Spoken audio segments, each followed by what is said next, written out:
City Council and regular meeting in the Newman Redevelopment Agency special meeting of January 11th to order. May we please rise for the Pledge of Allegiance and remain standing for the invocation. I pledge allegiance to the flag of the United States of America and to the republic for which it stands, one nation under God, indivisible, with liberty and justice for all. Thank you, God, for bringing us here safely tonight. Please give us the guidance and the wisdom to make the right decisions for our community. And this we pray. Amen. Amen. May we have a roll call, please?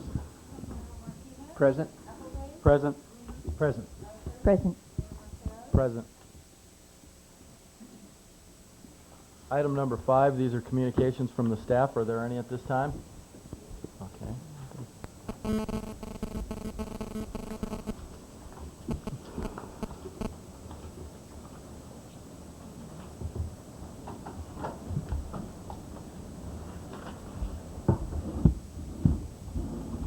This is a handout that was attached to your monthly report. And briefly, I was just wondering if anybody noticed their water bills this month. Yeah, well, it kind of went up. Yeah, a little bit. Okay. If you recall, last year the finance department started to upgrade its computer system. The personal computers in our mainframe were quite old. The mainframe was installed in '91. The PCs, the newest one we had, was from 1994. The financial computer package that runs our utility billing, our business license, budget, and everything else we do in finance couldn't be upgraded until we upgraded the system. And Y2K did play a small part in the scheduling of these items. They needed to be purchased, but we did it when we did it because of fears of what would happen in January 1st, 2000. The computer equipment was ordered and installed in June of '99. We had hoped that our handheld meter readers would be adaptable to the new computer system, the handhelds that we already had. And we told they would be. But the bottom line was, yes, they are adaptable, but it would cost over 50 hours of programming time to make it work. And that's at over $100 per hour. By the time, if we would have invested in that, the units themselves were getting quite old and antiquated. We knew that we would have to replace them eventually, and probably sooner than later. So we thought at that time, instead of investing that kind of money in getting these old things working, we're going to go ahead and order the new ones. Going through the purchasing process, we weren't able to make the order until August, and they were placed, but unfortunately those handheld meter readers didn't arrive until December. Then, and so the big question is, why did it take from August to December? Well, City of Newman wasn't the only water district who was doing this. All over the country, people were concerned about what's going to happen to the equipment come January 1st, so there were a lot of orders. This company provides a trainer. These are sophisticated devices that required a person to come out for 3 days to teach the men in the field how to use it to read the meters and to teach staff how to configure the units and how to import and export the data. And also there were coordination delays between our software provider and the manufacturer of the devices to make sure everything would be coordinated and work together. Finally it got done, and in December the units arrived, or late November. The trainer came on site December 7th through 9th. The software person was here on December 16th, and the utility bills were run and the appropriate charges made, and they were mailed on December 30th. Now, if you refer to your to these handouts, about the third page, where it says estimated water usage, just to get you an idea of how the charges occurred at the end of December. Example of water usage. For those months that we weren't able to read the meters, we estimated the charges, and the estimates were based on an average of prior readings. So in this particular example, there were 12 months worth of readings available. That totaled 326 units divided by the 12 months. So the average for those for a month is 27 units, and that's what we charged July, August, September, October, and November. Then in December, when we finally read the meters, we discovered that it was the 27 units times the 5 months, plus another 43 units to make up the actual usage from July through December. Those units, the subtotal from July to December of '98 in this example, equals 178 units, And our example of July through December of 99 equals 178 units. It's very rare that a person will use exactly the same number of units last year as they do this year. But it gives you the idea of how different the bill would look. Okay, when you might ask, why do we use the average? Well, it's a good documentable, explainable figure to use instead of an arbitrary number to come up with. And typically when you estimate something or we're not sure, just averaging it, we'd like to go lower anyway and just back charge and charge later the actual, because people don't like it on the other side either, that if every month we overcharged them and held their money from July to now and then gave it back 6 months later. The following page is an example of what the charges would be using these as these example readings. July of 1998, the person theoretically would have used 40 units, was charged $20.95 for water. But this July, they were estimated at 27 units, only paid $15. And you can see how that carries down. For the total usage from July, the total charges for water from July to December of 98 would have been $100. And the way the charges worked out for this period, it's exactly the same dollar amount. It's just that our customer would have paid $15.62 for 5 months and then had to pay $22.18 to make it up. Whereas last December, they only would have paid $11. A lot of our customers come in and say, but I didn't use any water in December. We're not watering, and that's true. The trouble is that these charges reflect the usage from the month of July forward. If you refer to the second page, the State of California Department of Water Resources, these are figures that Public Works Director Garza sends into the state of California every year. The numbers reflected here are only the consumption of single-family units. And if you notice the difference of what is used in July versus the usage in December, it explains to people why your water bill is 3 to 4 times higher in July than it is now. And unfortunately, the actual usage is reflecting what people use during the hottest months, July, August, September, and even October this year. July of 98, we used 48, or actually August of 98, we used 55,000 cubic feet. Actually, it's 100 cubic feet, 5,500,000 cubic feet, when in January only 18,000 were used. Big difference, and that's reflected in our customers' bills. Okay.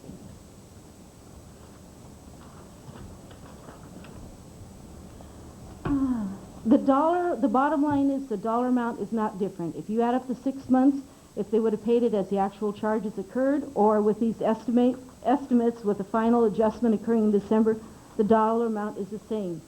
It is not a rate increase. It is not a way of paying for the equipment.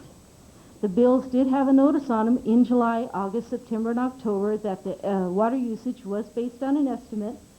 And this isn't really a policy matter. It's an administrative matter because we fell within the confines of how the billing occurs. It's not a council or the city manager aren't to blame. This is something that staff did, trying to follow the rules that were in place and establish something that was fair for everyone. Next month, things should be normal, and I'd like to say we're never, ever going to see this again, but you know what happens when you say something like never. There are no guarantees, but we anticipate nothing like this in the future. And for those folks who were hit with a high charge this month, we will accommodate anyone who comes into the office or calls, and we could extend the payment over a few months to make the bite a little less, like it would have if they would have been paying the higher rates in July, August, September, October. Would we have done anything differently? Well, the only thing that I could really think of that we might have done differently, had we known it was going to take this long, is that we could have gone out and read sections of town by hand, the meters, brought the figures in and keyed them in by hand. We are restricted by limited staff. We just have 2 account clerks up front, accounting assistants up front, who does the billing and wait on our customers, and it would have been difficult to read and key in 2,000 readings every month. But we could have split the town up in quarters and done it. But every month we had hoped and anticipated, and were told that the units were coming. And we apologize for any inconvenience this causes to any of our consumers, and we really do appreciate those who are understanding. and have been courteous and made jokes and had fun with this. And for the most part, our citizens have been very supportive and understanding. Some don't like it, but they understand, and we're getting through this. It's been a tough 6 months since we had the system installed, but hopefully now things will improve a bit. Are there any questions for Margaret? I just had one, Margaret. Could we have, rather than not average, could we have used like the 99, like for July? Could we have used that number rather than? The program has been instructed to use averaging. We could have changed the computer program, and it has to be one way or the other. It wouldn't have worked for new customers. Plus, you could have anomalies in one particular month. Going in average will absorb the weird month that the meter was, the hose was left running, and all of a sudden you had a huge bill that one month. You can have it again this month. So maybe in hindsight it looks logical, but at the time. Yeah. And the way we do estimate bills every month. There's always a meter or two that's unreadable. During the floods, we had several that the meter readers just couldn't see the dials. So this is a common occurrence, but it's 2 or 3 people every month, not all 2,000 of our customers. That's all I have. Thank you.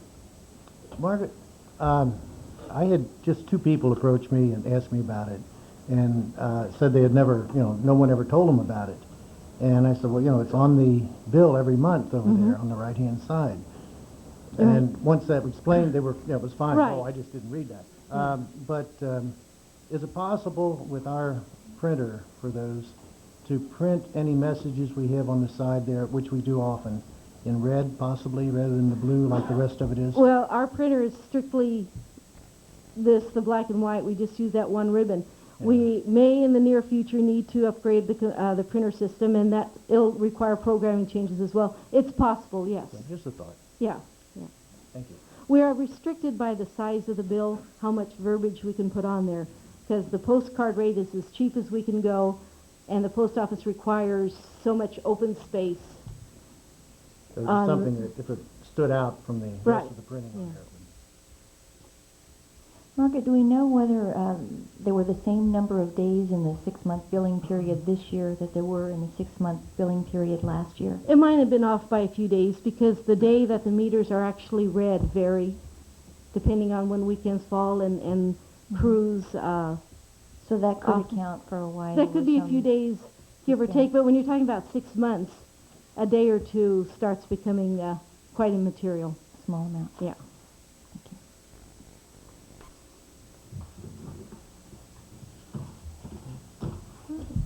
Thank you very much. Thank you, Margaret. Is there any other staff items? No? All right. Item number 6, these are items from the public. These are non-agenda items. While the City Council welcomes and encourages participation in the meetings, it would be appreciated if you would limit your comments to 3 minutes so that everyone may be heard. Matters under the jurisdiction of the Council and not on the posted agenda may be addressed by the general public at this time. However, California law prohibits the Council from taking action on any matter which is not on the posted agenda unless it is determined to be an emergency by the Council. Are there any non-agenda items at this time? All right. Items from the public. These are agenda items. Any member of the audience desiring to address the Council on a matter on the agenda, please raise your hand or step to the podium at the time the item is announced by the mayor. In order that all interested parties have an opportunity to speak, any person addressing the Council will be limited to a maximum of 3 minutes unless the mayor and council grants a longer period of time. Are there any items on the agenda? All right. Item number 7, this is the consent calendar.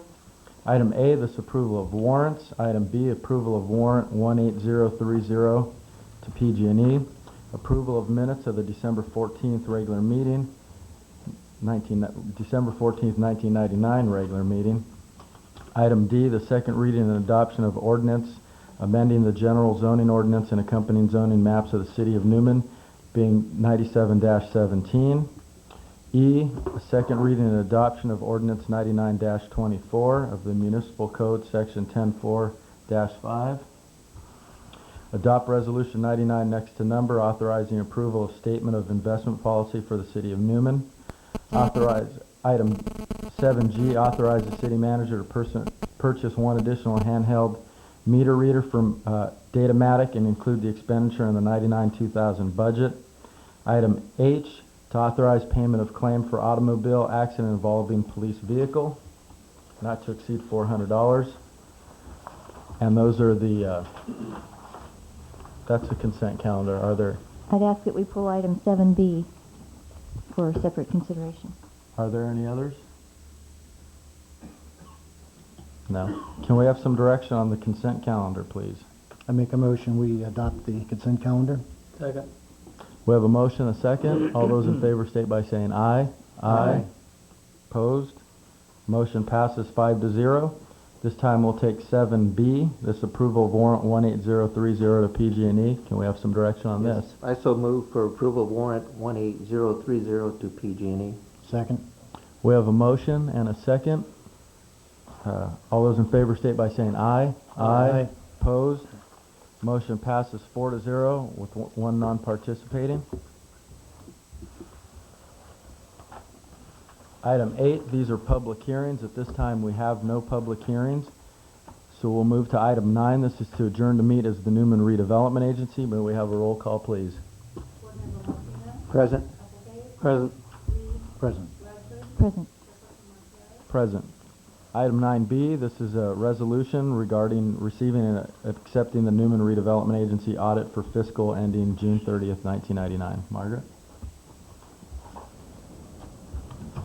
This item would typically be on your consent calendar, but since the redevelopment agency doesn't have a consent calendar, you have to look at it and act on it separately. We've received the audit in regards to the Newman Redevelopment Agency. The general audit will be coming this month as soon as it's proofed and the final draft is approved. This item just requires council approval. The documents have already been sent to the state controller as required by law.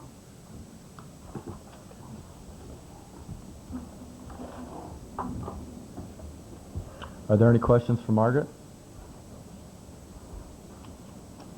No. May we have some direction on this item then? I move that we adopt resolution number 2000, next number, receiving and accepting the Newman Redevelopment Agency audit for the fiscal year ending June 30th, 1999, and accepting the annual state controller report of financial transactions of community redevelopment agencies. Second. We have a motion and a second. All those in favor state by saying aye. Aye. Opposed? Motion passes 5-0. Item 9C, this is to adopt a resolution authorizing the approval of statement of investment policy for the redevelopment agency. Margaret? This item is identical to the item that's on the consent calendar for the general city funds. After the Orange County financial difficulties a few years back, state legislation now requires that councils and boards approve an investment policy and review that investment policy every year. Within the investment policy, which is before you, it describes the type of investments the city is allowed to make.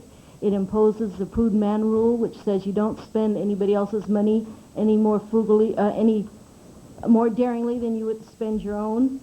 And every month on your monthly report, you are given a summary of the different cash accounts of the city and their balances and the transactions which have occurred. So the Newman Redevelopment Agency has to do the same thing, and it's identical. Are there any questions for Margaret on this item? If there are no questions, can we have some direction on this? I move adoption of resolution number 2000, next number, resolution authorizing the approval of the statement of investment policy for the city of Newman. Second. We have a motion and a second. All those in favor state by saying aye. Aye. Opposed? Motion passes 5-0. Thank you, Margaret. Item 9D, we will now move to adjournment, and item 10 is to reconvene to the regular session. Item 11A, this is to award a bid for installation of 2 roof-mounted gas and electric combination heating and air conditioning units at the youth center. Ernie? Yes, good evening. This item is an issue that was before you at your last council meeting.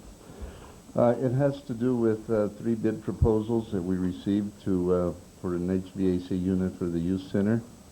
You had a bid proposal from Thorson's, from Robic Refrigeration, and from Viking Mechanical. The staff recommendation at that time was to award the bid to Viking Mechanical for two 410 units for $11,805. The recommendation remains the same. Back at that time, the council expressed concerns with possible problems at the youth center having to do with electrical, with insulation, and I believe roof structure. Stated in my memo, Chief Building Inspector Kelly Hislop and I did a walkthrough inspection. We found that there is a problem with the ceiling tile. It needs to be replaced so that properly, we have a couple of bids that we just received today, so I wasn't able to include them in your agenda packet. Do we have a range on that, just to get an idea? Yes, one of the items that needs to be done is to upgrade the electrical. And that includes a sub-main upgrade and to recess T8 light fixtures, which are 10 of them. There is a 400 amp box, but it has 150 amp breakers in it. And upon installation of these units, it will be maxed out, so we need to upgrade that. The estimated amounts are $2,010 to $2,340. There's two ways to do the ceiling. If you went with T-bar with a 2x4 grid system, we're talking a 30 by 80 square foot area, $3,240 for the T-bar. The insulation, which would be R30 bat insulation, would be $1,250 to $1,297. If you went with drywall and painting, the drywall is estimated at from $1,300 to $1,400. Painting from $1,000 to $2,000. So, what is recommended is to go with the T-bar with the acoustic tile, and if you added that along with the insulation, we're looking at $4,537. If we went with the drywall, painting, and insulation, we're looking at about $5,600. Any questions? Are there questions for Ernie on this item? What type of ceiling's up there now, Ernie? It's that Kelly's the one who prepared the memorandum, and I'll have him address these questions. Dave, it's an old glue-on acoustic tile that glues onto bats across the ceiling joist. A 1 foot square Yeah, ceiling? basically, yeah, I think they're 1 foot by 2 foot. And they interlock with each Yeah. other? Yeah, okay. And that previously, I think there used to be a youth center they had the youth center, they had a pool table in there, and evidently losers stuck their cue sticks through the ceiling. Yeah, that was my only question. Yeah. Are there other questions regarding this? Tom? No. I had a question. The charges that you gave, Ernie, what was the cost now? Because did you include the electrical upgrade? That wasn't included, No. but that would have to be also done. Yes. Okay. So it should be included. Yeah, basically, what you're looking at was if you went with a drywall ceiling and the electrical upgrade, it would be $8,037, and if you went with the electrical and the T-bar ceiling, it'd be $8,800. But our recommendation was to go with an acoustical ceiling because of the hall would be very similar to the Lou J. Newman Hall with poor acoustics. Okay, thank you. Mr. Mayor? Yes. I have a question for Cleve. You're sitting there with a donation of $15,000 from the Newman Rotary. Could that be geared towards this? Because nothing's been done with that since it's been given to the city. Yeah, our goal was to we were looking at that. We're also working on, the other part of this project is to install new restrooms, and we're still working on exactly how we're going to use what money for what, the Rotary money and the money that the city has allocated. The city has allocated $35,000 to this project this year.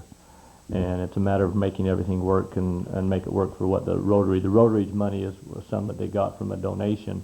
And so we want to make sure that it goes towards the right project. But yes, potentially it could be used towards this also. Because the Rotary- Any of the upgrades, basically. Is this 35,000 plus the 15,000? Correct. Okay, Correct. so we're So a total looking- of 50. Okay. But we have an estimate of probably somewhere between, what, Kelly, about 35 to 40,000 is what we have for the restrooms. So you can see with the air conditioning units of 11,000 and then adding this approximately 8,000 for this, we're close to $19,000-$20,000 of our money. And so we may need to look at some other things to be able to actually build the restrooms out there too. But I'm not objecting. I think we do need to do these things as part of this project. And there are other things. I think Councilmember Radford also mentioned looking at the windows, and that is something that we want to look at not only for the energy savings, but also heating and energy savings, but also for the aesthetics of the building, looking at something to make it look a little nicer that way. So it'll be an ongoing process probably over the next couple of years to try and get more of these things done. The only reason I brought this up because we're pushing a deadline on that money. We have to report back to Rotary of what we use it for, and if we can't do that, they're going to come back and say, give it back to us. So that's one of our biggest problems. Yeah. That's why I suggested maybe we could. Ernie, on this bid, I'm sorry. on this bid here, what's the time frame? I'm trying to find the time frame here. I can't. You mean This about, month. How long it's good for? No, as far as how long it will take them to do all the work. are you talking about the HVAC Yes. bid Yes. itself? I talked with, they called me up last month after I didn't get back to them, and I said, well, we still have to discuss it some more. And they said, well, okay, well, we'll wait to see what the next council meeting brings. So obviously Right. they held on to that price for the month of January anyway. Well, go ahead, Sheila. Oh, well, it would seem as though the electrical upgrade, and at least the electrical and the upgrade to the ceiling tiles would need to be done before you put the air conditioning units in. Is that correct? No, actually, the electric service is adequate right now, but once But we nothing do more. that, that's it. And knowing we got the bathrooms going in and so forth, that it would probably be wise, Yeah. but the electrical upgrade could happen after. What about the additional bracing for the bearing wall? That will have to happen, when they put the unit up. And- It'll be very minor. Basically, Minor. purling up in a couple of struts, a whole of purling up. Is that work that our city crews can do? Sure. Can we, are there any other questions? I just wondered on these amounts, is $8,800, is that as a result of bids received or just estimates from Well, one? when we called several contractors, some of them actually sent us real bids. We were just asking for estimates. Are there any other questions? Can we then do this? Can we go ahead and approve this $11,805 here, and then knowing that we've got the 15,000 here that Tom's saying about, plus the other 35 that we've set aside here, and maybe at our next meeting in the next 2 weeks, come back again with these costs, in addition to maybe some preliminary costs on these restrooms. That way we could start, looking at getting rolling on this project. But I would say tonight, let's just approve this bid to Viking, and then at the next meeting, we'll have these other costs as well, and bring those back for action. It's okay by me. Okay. Then can we have some direction on item A then? Well, I move that we award the bid for installation of 2 roof-mounted gas-electric combination heating and air conditioning units at the youth center to Viking Mechanical Services for $11,805. Second. We have a motion, a second. All those in favor state by saying aye. Aye. Aye. Opposed? Motion passes 5-0. Thank you, Ernie and Kelly. Item 11B, this is an amended Sherman Ranch LAFCO resolution regarding their annexation to LAFCO. Bob? This is a very simple amendment, but it probably has some questions. What happened with the map is that we had a minor lot line adjustment affecting about an acre, maybe under 2 acres of land. We found through the process that that land was under Williamson Act contract, and the resolution that that LAFCO wanted, the referral wanted us to include the Williamson Act contract for this land that was going to be lot lined. Specifically, it's the Sherman Ranch project. Because of the curvature of the parkway that is part of the circulation plan, it involved 2 pieces of property that weren't under the control of the property owner, the Sherman Ranch property owner. So in order to conform to the city's master plan for this roadway, they needed to make a lot line adjustment between this project and the adjacent property owners to make that road curve work. As we got into this process, we found out that the Williamson Act contracts existed. What we're doing is we're terminating those contracts on those portions of property that are going to be lot lined to the city. And so the amendment to the resolution has been requested by LAFCO to incorporate that reference, and that's what you have before you. Are there any questions? Are there any questions for Bob on this? No? If there are no questions, can we have some direction on this amendment? I make a motion we approve the amended Sherman Ranch LAFCO referral resolution. Second. We have a motion and a second. All those in favor state by saying aye. Aye. Aye. Opposed? Motion passes 5-0. Thank you, Bob. Item C, this is to authorize staff to issue a request for proposals for update of the city's storm drain master plan. Cleve? I'll give you a brief report, and then if our city engineer, Richard Godin, is here also, if he wants to add anything, he can. One of the first things that Richard did when I talked to him after he came on was told me that we needed to look at updating our master plans, and I've, for costs and busy and other reasons, we've kind of put that off a little bit, but this is an item that we feel, especially the storm drain master plan, we feel that we're in a little bit better shape on our wastewater and water master plans, and therefore we're not recommending them necessarily at this time. We will possibly come back with you in the next year's budget to look at redoing those also. But we felt that as this development is coming on and we're looking at it, it's probably time to look at updating this so that we have everything in place as these developments proceed further as far as their final maps and et cetera, and so that we can address every issue and make sure that we have a good storm drain system in place.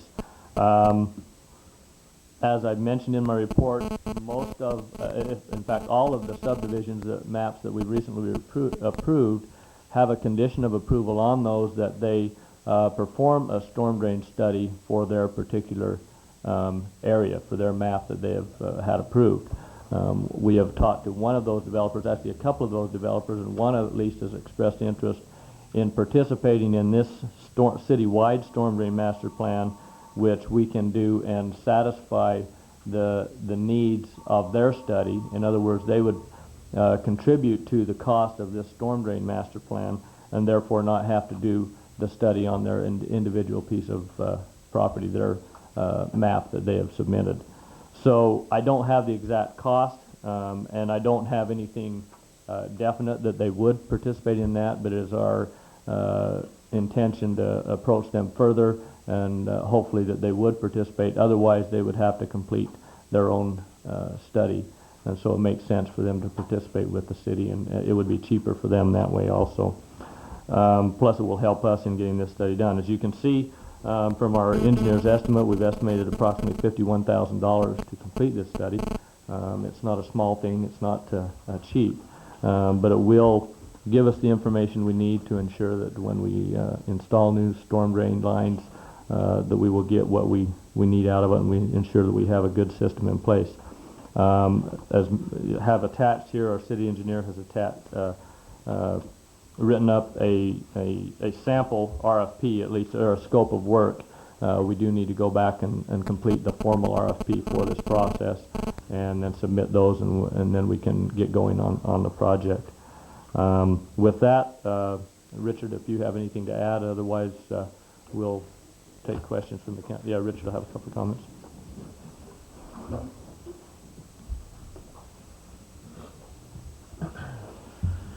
Thank you, Cleve. Yes, the only thing I have to add to that is there are a couple of reasons why timing is essential on this. First of all, we anticipate, as you can see from the board up here, a couple of subdivisions to start coming through with their applications, maybe as soon as next month, you know, as they get through the process of getting annexed. And so, as with any master plan, you don't always anticipate that some of your growth occurs, let's say, downstream from from all your major trunk lines. In this case, one of the projects is almost at the end of our system, so as a consequence, there's a lot of questions coming up as to sizing major lines at the end of our system, and we want to make sure that these lines are sized adequately and placed in the right locations. So timing is essential in terms of getting answers for these people as they come with their maps and their plans to us. The other reason is the master plan is also a base plan to establish fees, and as we know, those are some of the things that we've been looking at over the past few months in updating those. And without the master storm drain plan completely, let's say, updated, sometimes it's hard to answer some of these questions. Other than that, I think Cleve has pretty well given you his background, and the only thing I can say is that we urge that that we move forward as quickly as possible with this study, because it is an important document that we'll be referring to often in the next few months and the next coming years also. Any questions? Are there any questions for either Richard or Cleve? I have a question of Cleve. This is going to be based upon the current general plan that we have in place of where we plan the growth to go? Yes. Yes. Are there any other questions? No? Thank you.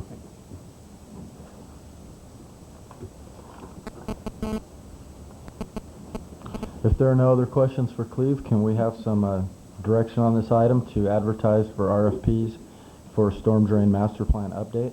I so move the authorized staff to advertise request for proposal for storm drain master plan update. Second. We have a motion and a second. All those in favor state by saying aye. Aye. Opposed? Motion passes 5-0. Item number D, this is a discussion and direction for the creation of a community promotion program. Margaret? All right.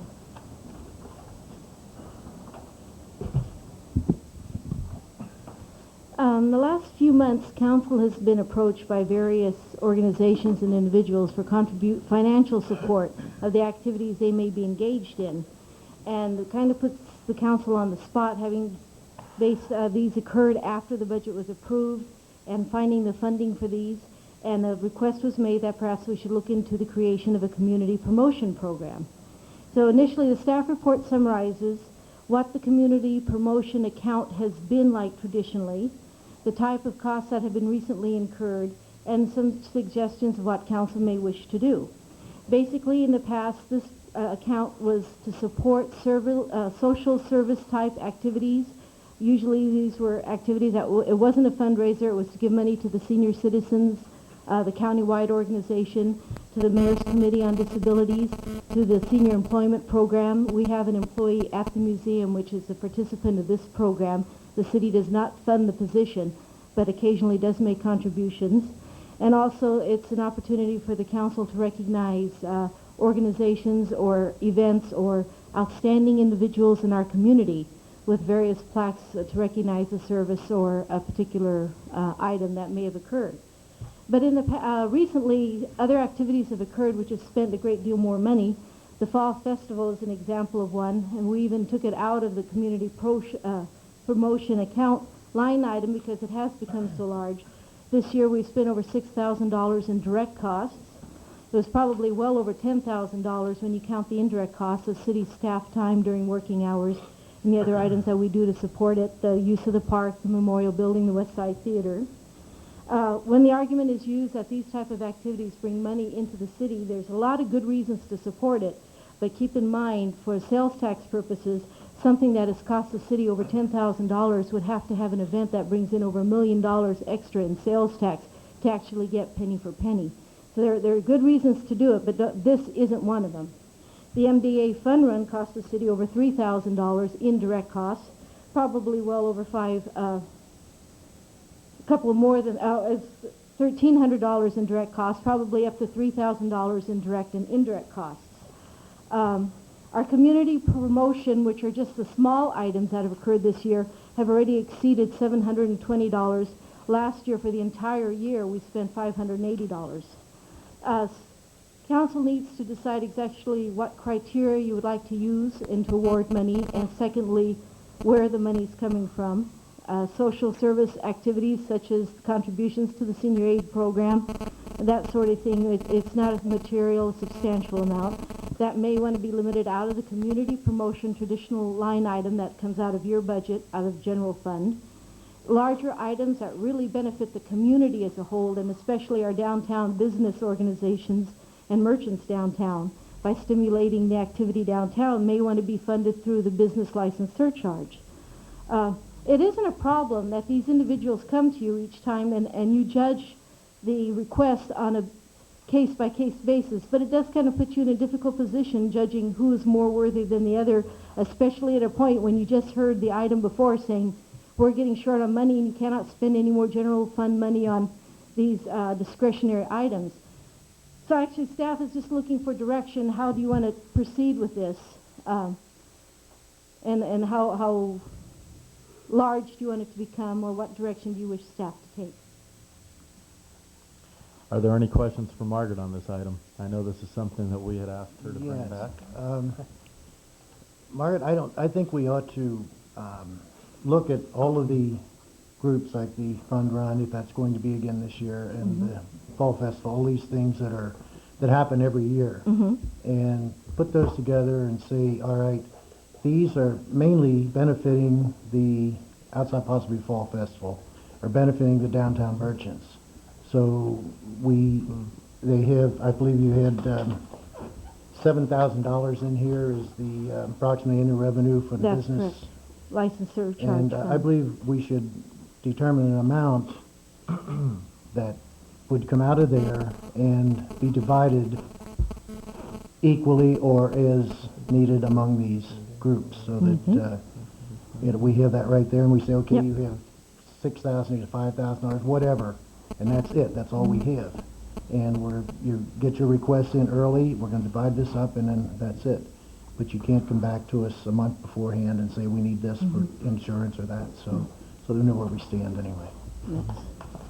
I know, just briefly on that, I know on this business license surcharge at the, we had the meeting over at the theater, and I know after that we've asked for a list of items that the Chamber of Commerce would like to see on this, and we haven't gotten that back. Maybe Bob could shed a little bit more light on this for us.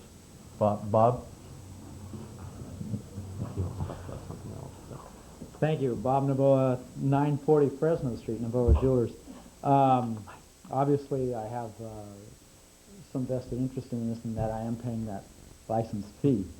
And I don't have a problem per se with an individual group coming forward and requesting some funding from that specific account.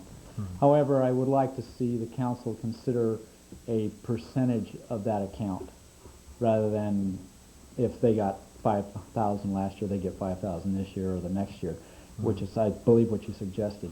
And what I would rather see you do is put a cap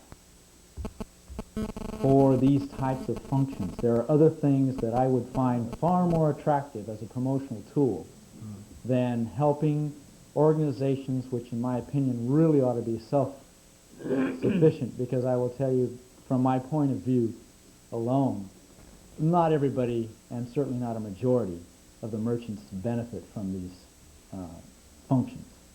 Every function may have a finite amount of people that will benefit, but not the majority, where I would think that if you polled all the merchants, that everybody would be willing to fork money over for these good causes, certainly. But I also believe that these types of functions should be pretty much self-sufficient. quite frankly, was a little concerned when the council got involved in this at this level. I don't think it's something that the council should be doing from the general fund.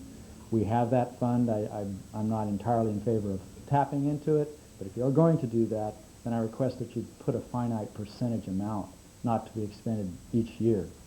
And when that total is gone, that's it. And nobody else comes to the Now, table. you're talking about, because one of the things that I just mentioned a minute ago, we had asked for a list from the Chamber of Commerce regarding activities, types of events, or so forth. I don't disagree with that, but I have a real problem as a merchant seeing where the benefit is for the majority. We're all paying into that. Everybody pays into that, whatever the license is every year. And I've been paying it for 20, well, maybe not 26 years because I've been in that long, but it was something that I helped initiate as a Chamber of Commerce president, and I've never had a problem paying it.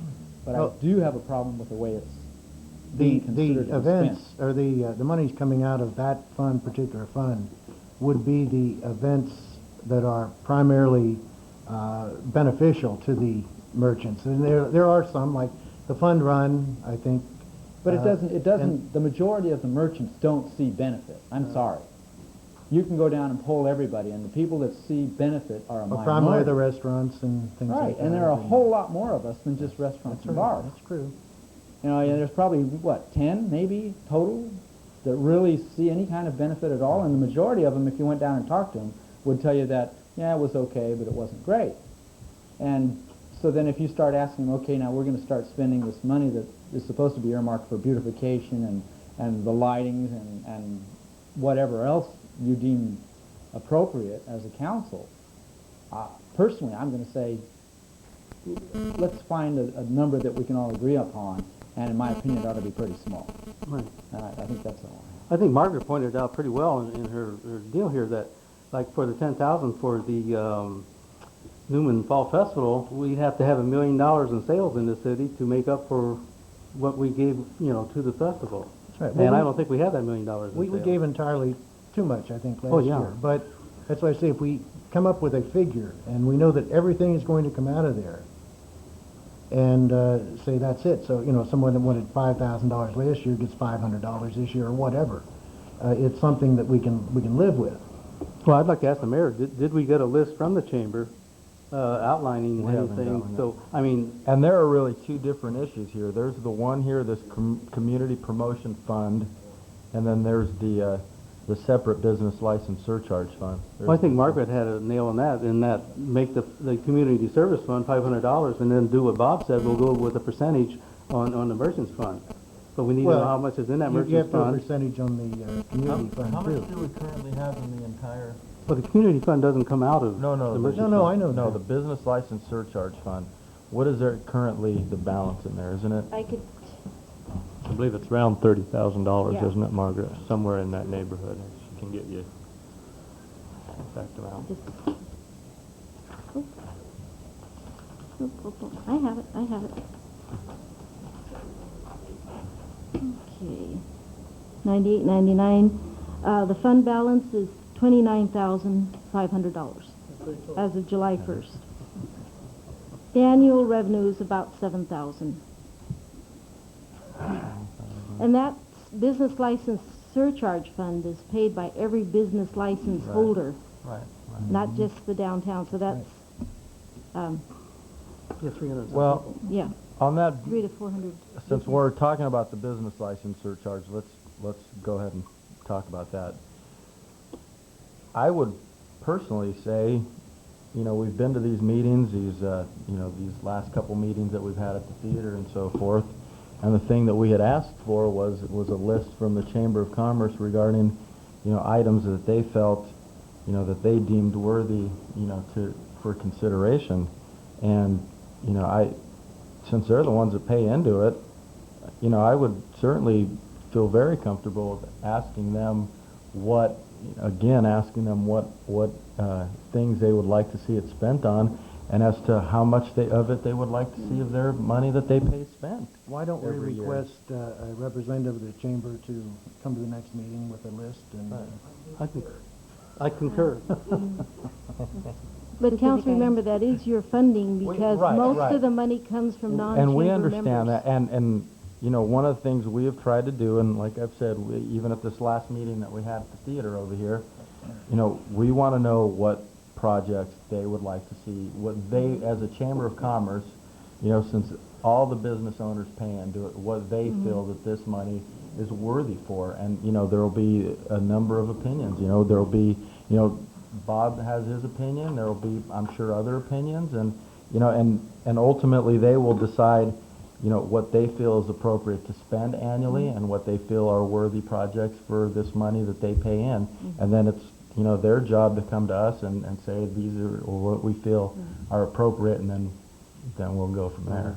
But, so as far as item number 2 on the business license surcharge, I agree. Let's have, you know, if Bob wants to be the one that comes back, and, you know, then so be it. But let's formally ask them to come back at the next meeting and tell us what they want to spend it on and how much they want to see us spend. Okay, On that one. I will send, get a letter to the chamber president. I think that would be the appropriate way to do it. And then we'll bring it back as quickly as we can. I don't know, depending on when their meetings are. I believe they have one this week, Their don't board they? meeting is Thursday, I think. If they can get that information and get it back to us. I mean, I want them to be able to, I don't know if they want to hold a meeting of all their merchants or as many as they can to try and get some consensus on what they want. But I want to make sure that they have the ample time to determine. So either the next meeting or the meeting after that, we can hopefully get this back to you. But we can do that. Right. And I agree with Bob. You know, they know what the Chamber of Commerce knows where their money that they pay in is being best spent on. And until we get affirmation from them, then let's do that. One question I have is, you know, it's almost become automatic that we're going to invest in certain items during the year. A concern I have, and this is a real eye-opener, I thank you, Margaret, for this report, because I didn't realize we'd spent almost $10,000 on the Newman Fall Festival, and that there was very little money generated for local merchants.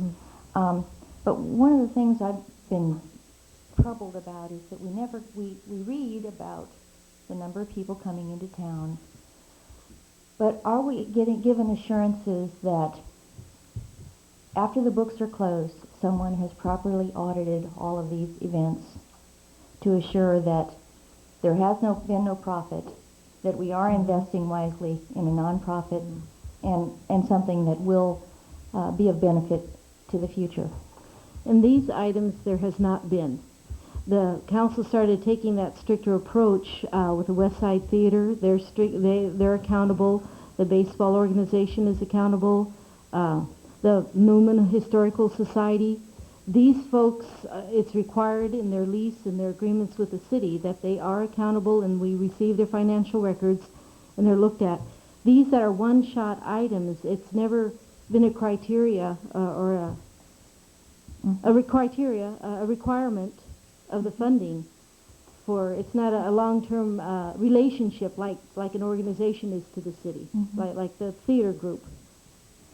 I'd just like some assurances when we're investing public funds that we, you know, are investing them wisely. Right. I'd like that too. Okay. Are there any other Couldn't we come back to the individual, like the Fall Festival and Fun Run, and request that from them before any funds would be appropriate? I think that would be very appropriate. At the time the funding is authorized, that it is done so with a stipulation, you know, we'll pay for the police program, or we'll give you this money to buy your insurance, provided that we receive an accounting of what was earned and what was spent. I think that's totally appropriate. It's awkward to do it after the fact, though. It needs, as long as it's up front and the stipulation is there, it should be no problem. You can bring that out at the meeting, Bob, on the board.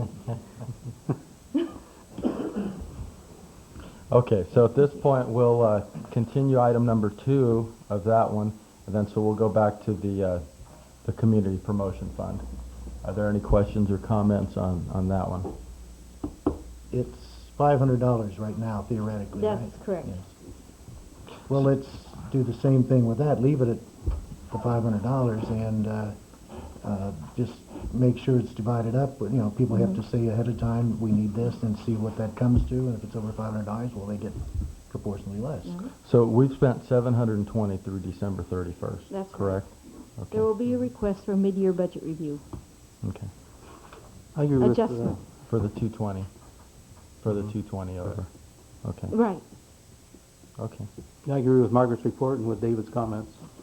So what we'll do is, okay, this will continue to come out of the general fund, and the community promotion budget will stay at 500. Is that what we're saying? Okay. Is there any other comments or questions? If not, can we have some direction on this? On item 11D, number 1, we're going to continue number 2. Can we have some direction? Make a motion that item number 1, the community program, be left at $500, and everyone interested has to approach us and Early. early, To approach very us early, yes. Anyway, that we approve the $500 as it has been. Second. We have a motion and a second. All those in favor state by saying aye. Aye. Opposed? Motion passes 5-0. Thank you, Margaret. And we'll come back with item 2 after we hear from the Chamber of Commerce. Okay, item E, 11E, this is a discussion and direction of industrial cleanup program. Who wants to, Margaret? This item came up about a year ago in discussion of how successful our community cleanup program was. And when it was said in the same sentences, it was kind of scary because the industrial commercial cleanup is not the same as a community cleanup that's funded by the residences. The residences have an opportunity twice a year to bring their debris to a community site, and Bertolotti will haul that off at no direct cost to the citizens. They are paying for that indirectly in their monthly garbage bill. An industrial commercial cleanup would be a little bit different because they would need to, if it was set up the same way, they would have to have the apparatus and the manpower to load the stuff and bring it to this community site, and then Bertolotti would haul it off. And that's not as practical, especially in a heavy industrial sense where you're talking about very heavy, awkward debris. The approach needs to be somewhat different. And then first of all, we need to identify what the problem is and what the council's desire is. What do you see as a problem? Is it a property maintenance? Is it the acoustics, the appearance of particular areas in town? Is there a problem with nuisances? Is it dangerous? Does safety issues come into play? Some of the items that may be laying down that is unattractive still might be a part of the business's material of conducting their business, and it might not be waste to them. Might be salvageable items that they that they will eventually use. It's just not stored very attractively. Bertolotti will haul off any salvageable items, particularly metals, at only the cost of hauling it, which is $95 for the bin to haul it off. The business would not have, if we arranged this, we could have the business not have to pay the dump fee, the per ton fee, which gets quite hefty if you're talking about big pieces of iron. We could do some more formal recycling program. Currently, the commercial area is eligible to participate in recycling as is our residential area. The only problem is they need to notify Bertolotti's that they are interested, because if there's an entire area of a town, of a block that hasn't participated in the past, the driver won't usually go by there because there's never been anything there to pick up before. So as long as they're notified that a business wishes to start putting out the recyclables, on Friday morning the driver will go and pick that up. So that would answer that question on a smaller scale. Staff is just looking at exactly what you identify the problem to be and how you feel that the staff should approach it and where the funding would come if it is something that the city should actually spearhead and pay for. Are there any questions or comments for Margaret? Margaret, I have a question. You were talking about the residents in Newman. That's included in their bill right now, the pickup? Yes. Why wouldn't they do the same for the industrial? There's so few of them, and one industrial site, they're so different, and there's so few. One site might have huge pieces of iron, where another site, like a creamery, may have nothing. So you take the community-wide, and this segment of your consumers, and charge all of them based on maybe what just one or two would benefit by. Theoretically, residences, we all benefit when everybody cleans up their yards and uses this facility. Yeah. Even if you're not using it, you are benefiting when your neighbor does. Industrial and commercial, it's different. Plus, the cost of hauling that away is typically involved in the part of doing business. You know, and some would be in a lot, and some other industries would hardly be any. Yeah, it seemed to me that they're going to have items that they're gonna, from time to time, that need to be cleaned up. Right. And I don't know, maybe we should include that in it, some way to put that cost in there. Unless we could assess them directly based on what they're using, which would be much more fair. Yeah. 'Cause a small place that does auto repair and has no debris is so much different than a huge manufacturing facility would be. But if we deem it that it has to be done, we could charge the one, if we did it as part of property maintenance, we can have the work done, and we could charge it, and if it's not paid, we could put a lien on the property. So the city benefit, we'll still recoup our costs, which is the right thing to do, and yet you still get the result of having that cleaned up. Okay, thank you. Plus, the other consumers won't have to be paying for it. Okay, thank you. Any other comments? So essentially what we'd be doing is the abatement process, just as we It do with could be weeds if or that's any... what you've identified the problem to be. And if that's what it is. If it's something that falls in the property maintenance aspect, and that Mr. Garza would have to answer. Well, before we, Tom, do you have any? No, I was just gonna say that the manufacturing concerns have to put that in the cost of doing business. I mean, it's Before we bring Ernie up here, I have a couple questions, and I was actually the one that had inquired about this industrial cleanup day and commercial cleanup day. I guess the problem that I have is, and Bob will know better when the city purchased that piece of property out there. It's been a while now. I guess I have a real problem with the slow process of that industrial area. I think there are some areas out there that are in need of some huge improvement. I think I had brought up the issue of the commercial cleanup day as well, because I think that's helpful for business as well. The cleaner these areas are, the more attractive our community becomes. I'm just not happy, especially with how the industrial area looks. I'm just not happy at all about how it looks. We have this Newman Economic Development Committee that we have recently reappointed. It becomes impossible for them to, and just to digress a little bit, with regards to the residents and their concerns and everything else and their costs. Well, one of the things that I keep hearing from these same residents is they want economic development here, and they want some job creation here. And I'll tell you right now, and Cleve and I actually drove out there probably a year ago with somebody, and they weren't the least bit impressed with how that area looked. And I don't think that we're going to do anything by way of job attraction if we don't do anything to improve that area. Now, I know it says here with regards to the redevelopment bond proceeds not being eligible, but one of the main things of redevelopment, in fact, the main thing of redevelopment is elimination of blight.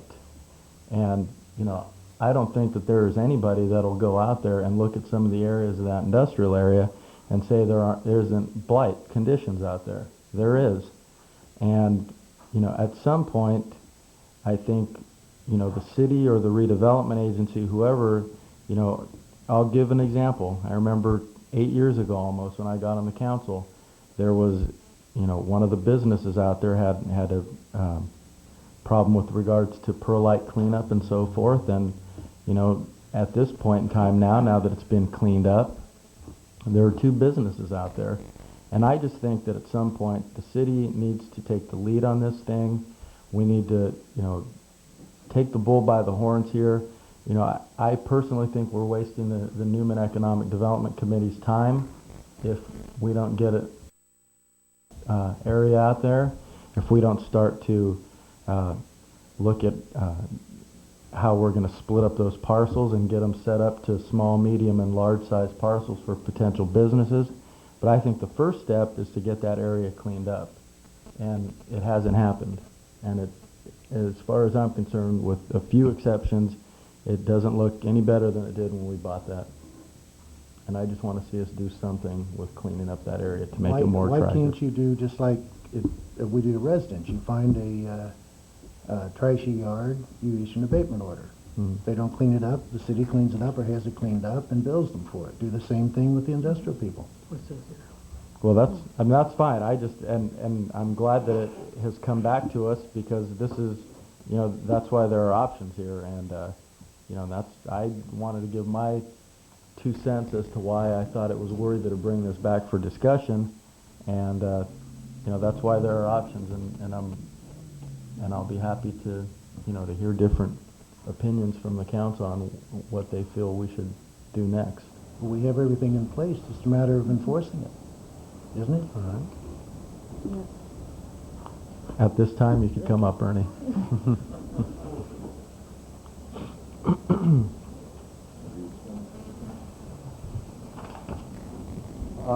I'm sorry, I was distracted on some figures here, but what questions, specific questions did you have for me? Well, what can we do in terms of the cleanup out there? Well, what we're just finished discussing is go ahead and issue the enforcement. Part of the problem is, and Margaret and I have discussed this before, a lot of times you see like some of the businesses out there, and they've got old equipment that they've replaced, and the equipment is still good, except the paint is peeled off and it looks horrid, but there's some value to it.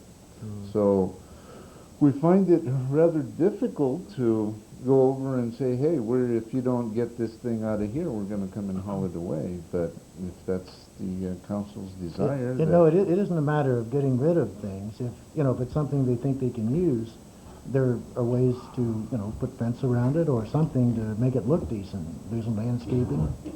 And I know there's a lot of companies that do have what they call their boneyard. And they have this stuff out there, and they eventually, for the most part, use some of it. And so it's not, we don't have to tell them to get rid of it, just to clean it up and make it look good.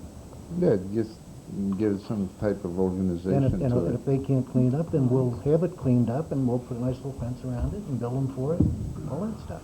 Yeah, we have a boneyard of our own out at the wastewater treatment plant, and it does come in handy but we do have it, the chief plant operator over there has it organized, so it's not like, he knows where proper place for proper things, certain things.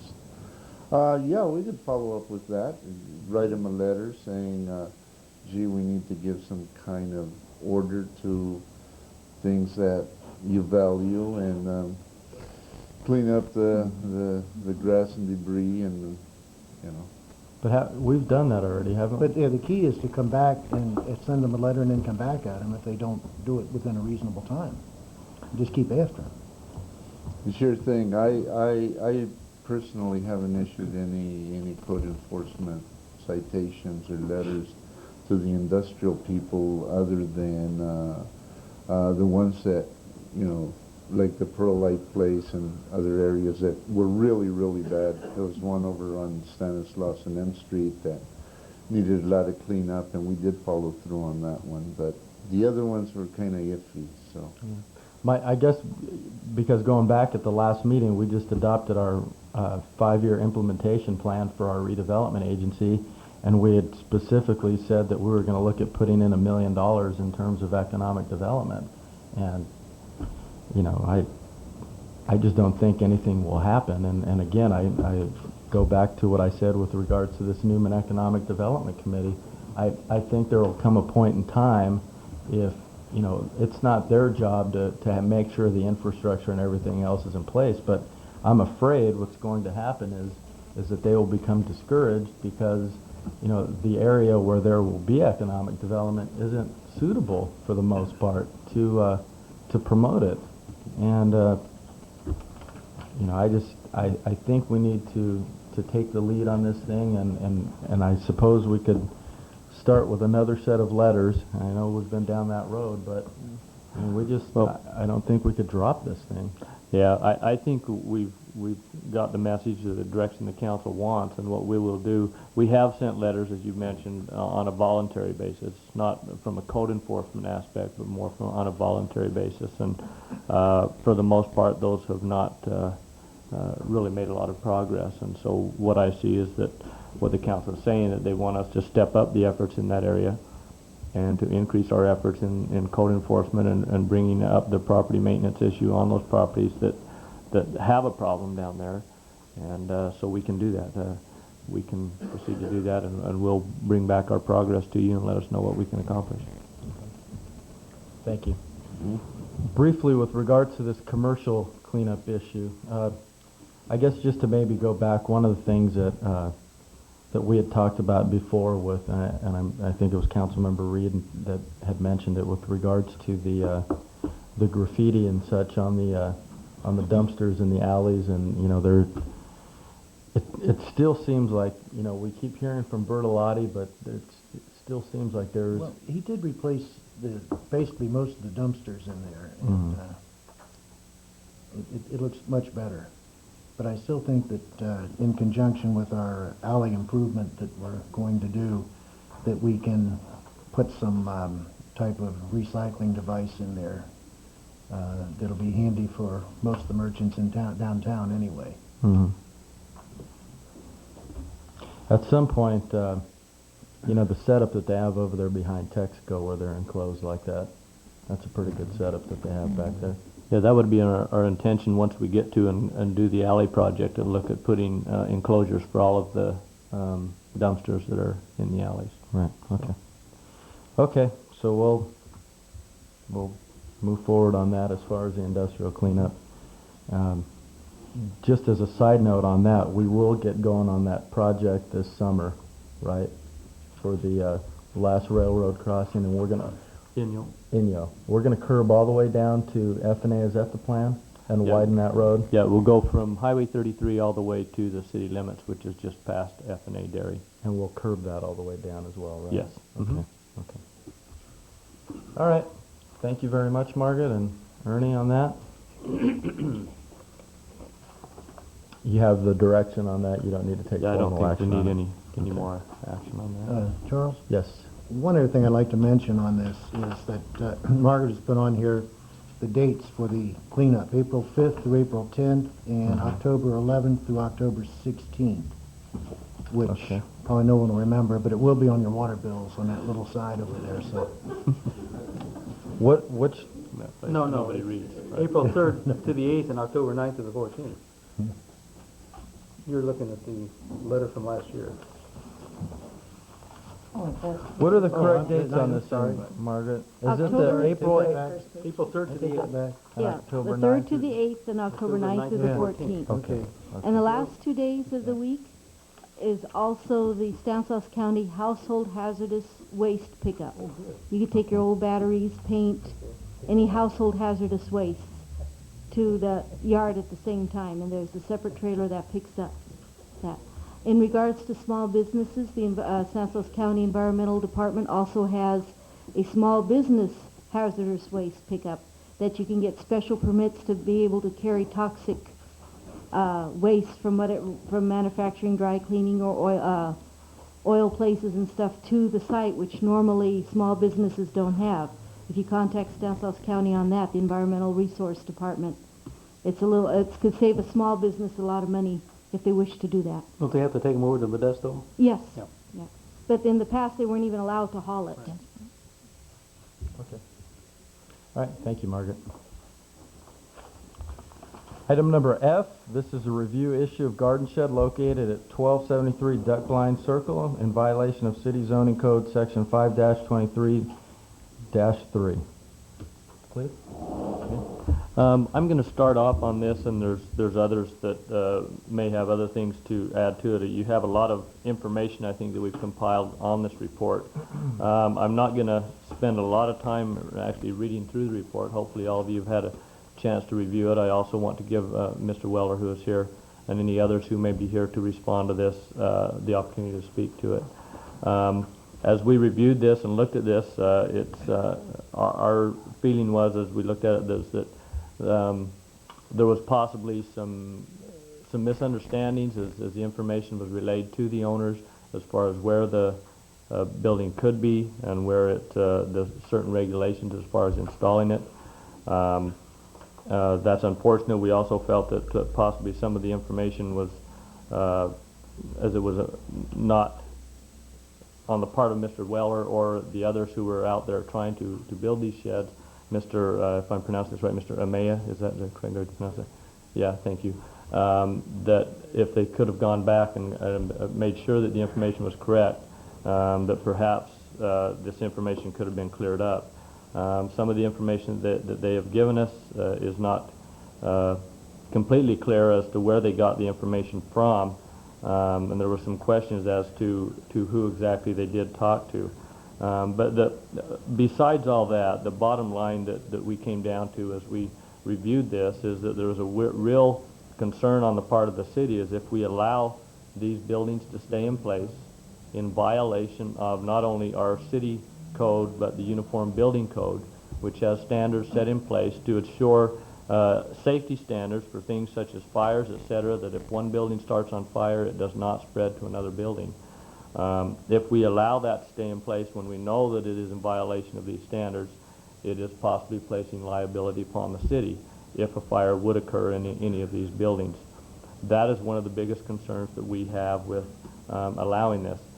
We've addressed the issue in my report concerning variances. When we refer to variances, for those who may have heard this issue, this term used, it is not a simple term that means simply that the council can say, yeah, we will allow the building to stay because it looks good.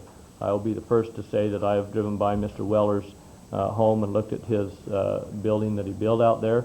He did an excellent job. I congratulate you on that. It matches his house. I was amazed at the stucco and the tile on the roof and everything looked great. It is not an aesthetic issue that we're addressing here. I don't think anybody that I've talked to in the building department or our planning department disagree that it does not look good. We're not saying that. The issue is the procedures or the standards that are set up for addressing where these type of buildings that can be built can cause potential safety hazards. And that is the issue that we've tried to address here. As I mentioned, the issue of a variance is something that is not simply but the council saying that they want to issue a variance. There's a process that has to be followed through. And this is not a city law. This involves state law requiring when we can't allow a variance to come into play. And what we have done is looked at this and said, if the owners want to apply for a variance, that is something that they have the option to do, but they have to follow through the process that is required. You will also note that in my report, in our review of a variance, there are certain findings that have to be made. And initially, as we have looked at this, with the information that we currently have, without an application being filed, we do not believe that we could make the findings necessary under state law to issue a variance on these projects. But that does not preclude them from going through the process and attempting to obtain a variance. With that, you have our staff report as well as the other attachments to that. It is staff's recommendation that we follow through and enforce the ordinance as it stands and require that the buildings be brought into the requirements of our current code. And with that, I'll open up. Perhaps you would like to allow Mr. Weller and Mr. Amaya to speak, and the others that would like to speak to this first, and then we can bring it back to the council.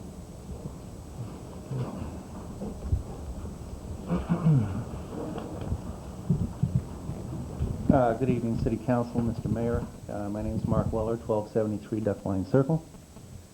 I understand your concern with the legalities, but I have several problems that I'd just like to bring up and see what you think about them.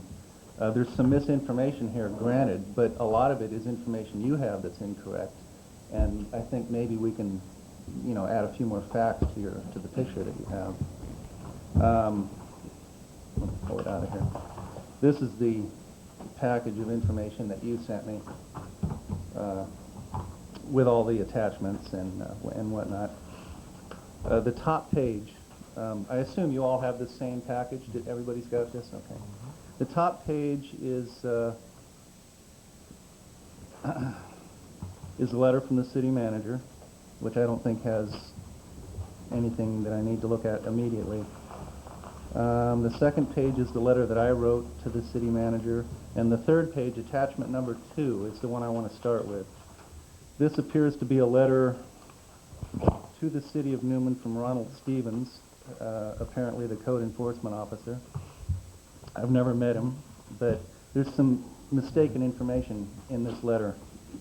Let me just scan through it here briefly. He says that a notification of code violation was filed July 28th. That's correct. That was the first notice, and I did receive that notice. Just back up a little bit, I guess you're probably all aware that in about May, Vince and I decided to build these sheds. We actually, at the time, I was really busy at work. I work in refrigeration and supermarket industry, and it was incredibly busy. I never was home before 7 or 8 at night during that time of the year. Vince, my neighbor, who was able to be home early in the afternoons, went into the building department to gather to find out what the requirements were for us to build these sheds. That's why it happened that way.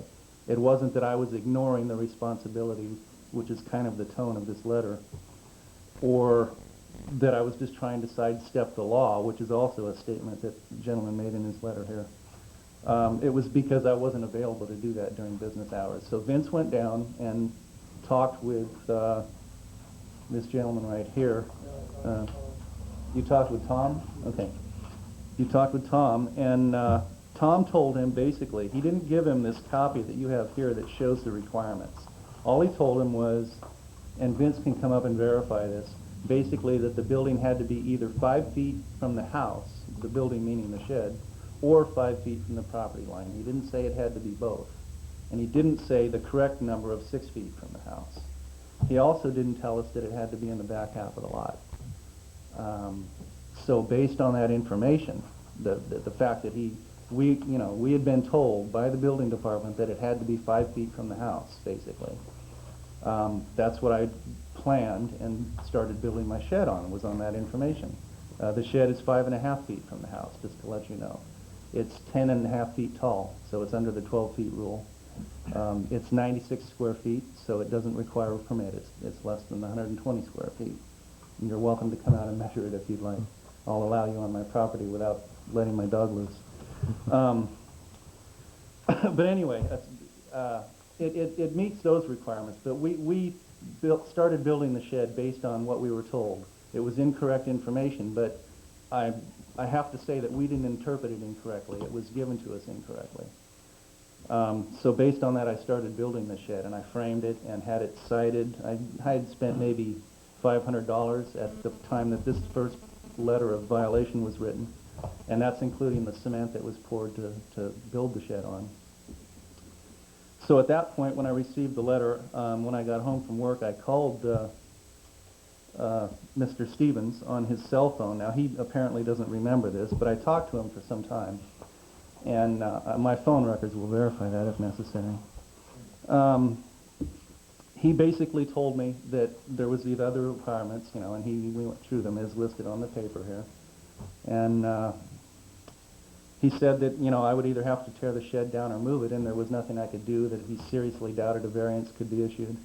And he had seen many of these instances, and basically, I just had to tear it down. That was his opinion. So at that point, I went down to, this was the same afternoon of the date that this letter was written, July 28th. I went down to the building department and spoke with Tom Liberty for quite a while, and he was a pretty nice gentleman, and he told me sort of the same thing. He said that he didn't think a variance could be issued, in his opinion, and I asked him, should I apply for a variance? What do I do? Do I fill out some paperwork or what? He said, well, I don't think that would do any good. His recommendation was to talk to the mayor, and I think he wrote that in his letter here. So I did that. I went home, and my wife called the city offices, and the next day the mayor agreed to come out to our house at approximately 5 p.m.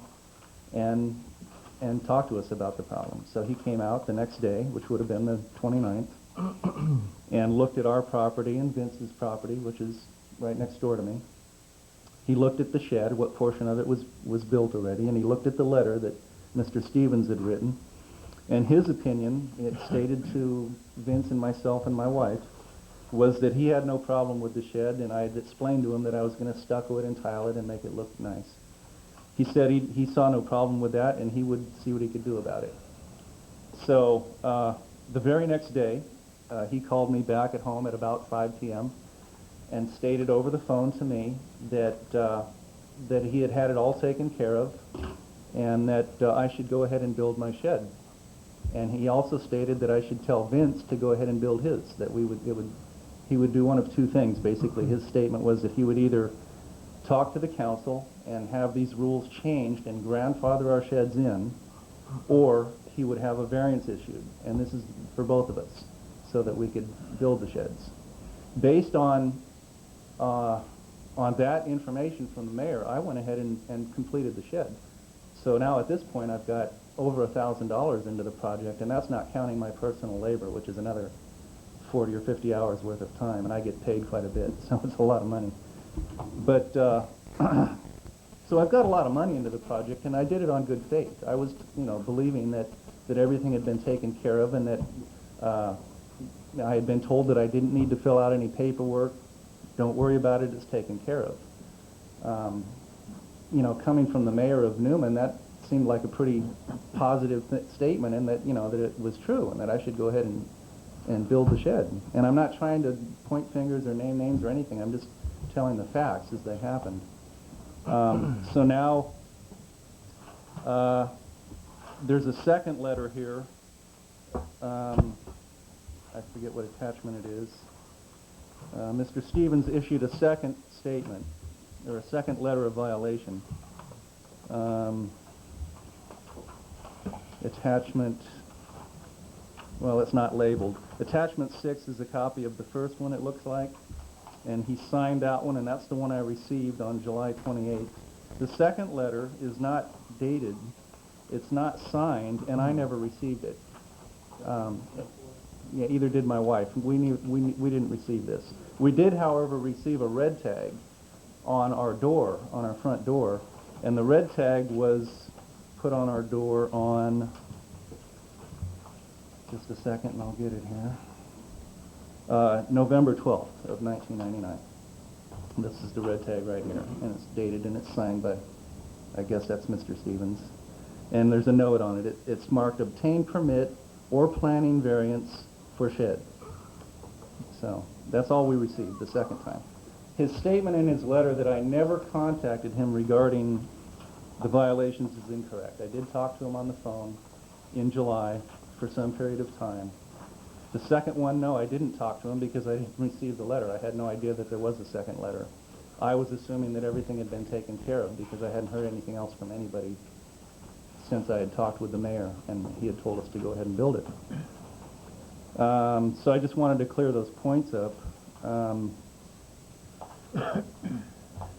I guess, and also just to reiterate, I had asked if I needed to fill out any paperwork, and I was told no a couple of times from both the building department and Mr. Marquez. We did call on the red tag, that's true. We called and talked with this gentleman, and that's the first time I had talked to you. But he had apparently at that time had no knowledge of the issue and said he would check into it, and I assume he did and found out what was going on. I never heard back from their office after that, but I did call. So, there was no ignoring on my part of any of these letters. I had no intention of ignoring that or trying to sidestep the law or anything, even remotely in that direction. I was under the assumption that I was okay to be doing what I was doing. That kind of covers those things. Just to let you know, I've already told you that the building is only 96 square feet. It's built to code. The walls are framed with 16-inch stud, 16-inch on center. It's got a sole plate of treated wood, just like the house does. It's on a concrete pad. It's got a double top cap. The roof is built out of trusses on 24-inch centers. They're sitting flat on top of the wall, the top cap, so that there's a full width of the 2x4's mating surface instead of being at an angle. I think Tom was talking to me about that issue on some of the houses that are built around here. But anyway, it is flat. So basically, it's built to code. It's built out of the same materials as the house. So you've seen it. It's stuccoed. The interior is drywalled, taped. The ceiling is drywalled. The roof is tarred and tiled exactly like the house. In fact, I had the same people do it. I paid them to do it for me. So as far as fire resistance goes, it's every bit as resistant to fire as the house is. That's probably all I can say on that point. What's that? Well, there's no door on it yet. I haven't finished the door. But other than that, it's completed and it's primed and ready to paint on the interior. It's not quite the same color as the house right now, but we're going to paint the house, so that was going to be done. It was going to match when we got the house painted. None of the people in the neighborhood have any problem with the shed. I think you've received one letter from Mark Soland. As you've stated yourself, it blends right in with the neighborhood. It looks good. My basic issue is the fact that I truly believe that it was okay to build the shed. I wouldn't have built it if I had been given the correct information. And I certainly wouldn't have built it without the mayor's telling me that everything was taken care of and you know, I can go ahead and build the shed. It's no problem. I'm not that type of person. I'm not the kind of guy that would just build the thing and thumb my nose at you. So based on those facts, I think that you really need to consider those in your decision. I do realize that, you know, you have to look at the liability issues and so on. But I've got a lot of money into this project, and it would be a great loss to me to have to tear it down. It's not feasible to move it. The thing weighs God knows how much. And I'd have to pour concrete all the full length of the yard and jack it up and put it on wheels. It'd be the only way I could even think of moving that thing. So it basically means I'd have to tear it down if you continue in that direction. And that means I've lost a couple $1,000s counting my labor. And I did it in good faith. So I think maybe Mark and Vince might have something to say if you've got a few moments for them. Mark, can I ask a Oh, question you have any before questions? Yes. I'm sorry. Was it mentioned to you when the building inspector was out there, when you just had it framed and everything, was it mentioned about moving it at that time to a different location, and that would be satisfactory? The letter, I never talked to him personally except on the phone. And he never told, over the phone he told me that I would either have to tear it down or move it to bring it into compliance. It could have been moved, yes. At that time, it would have been easy to move it, yes. Because it was just framed walls. I could have knocked the nails out of the corner and moved the thing. The main problem is that it should be in the rear portion of the yard and it's in the front. And it needs to be 5 feet from the property line. It's not 5 feet from the property line, okay. Right. It is 5.5 feet from the house. The code says 6. We were told 5. I think ours requests 5 and 5 or something like that. 6 and 5. 6 from the house and 5 from the property lines. But I had a personal experience with the building department when I built my garage and shop, and I had the framing all in and the roof on, and I had some of the roof on. I had all of the rafters in, and they were 2x6 rafters, and they inspected it, and it was 6 to 8 inches too long for a 2x6 span. So I had to take all the rafters out and put 2x8s in. Right. But that was my fault for not going down and checking with them. So, sure. But I see your point. I have been by to see your building, and it does look nice. It is intrusive. It's out in the front there. It should be in the back. And yeah. See, that wasn't told. We weren't told about being in the back half of the lot either. Thank you. Thank you. Are there any other questions? Any other questions for me? No. Okay. You guys can use this material. Is it are you going to go over a new material, or is it going to basically, okay. My name's Vincent Maya. I live at 1271 Duck Pine Circle. I did go down on June 21st and speak with Tom in person. I originally went down because I wanted to add a garage door on the side of my garage because I work on old cars. I was told I could do that, but it would cost me $7,000 to $8,000 to do it because of the way the house was built. He told me the law was changed, or the codes were changed at the first of the year. That's when I brought out a map of the area I'm in, showed him where I live, and I brought out a drawing and showed him where I wanted to put my shed. You can see where I put the shed, it's in the back corner of my lot. Mark's is actually up here. And basically everything Mark said, with the exception of Tom saying I never came down and talked to him in person, is true. And what we've been going with, we did talk to the mayor. I've got a letter here from my father that was with me the day I went down and spoke with Tom. And I've got a letter here stating everything that we talked about while I was there. I can leave this with you guys. That's really all I have to say until Mark's done. There is, well, I've got another thing to say here. I went through town. I went through town and I counted 57 homes that have sheds that are real close to the fence. I've got addresses and I've got pictures. And I feel that if Mr. Weller has to take his shed down, I think these sheds should also be looked into. So I can leave that information with you also. Any questions? Yeah. Those are the ones that you sent to the city that I believe the council members have copies of those that you sent to us. Unless they've changed, but. Yeah, there's, do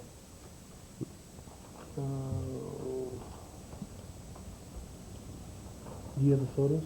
It's in the envelope. Oh, on this side, I'm sorry. It's all. Yeah, this can be left with you also. There's photos to go with every address on the list. Oh, I'm sorry, there's 29 pictures with 55 homes. So I guess I can leave that there. And I'll leave these letters and see if we can get something done about what we've gone through. I myself poured $500 worth of concrete after speaking with Tom down at the building department. I haven't started my shed yet. Right after I poured my concrete, Mark had got a warning.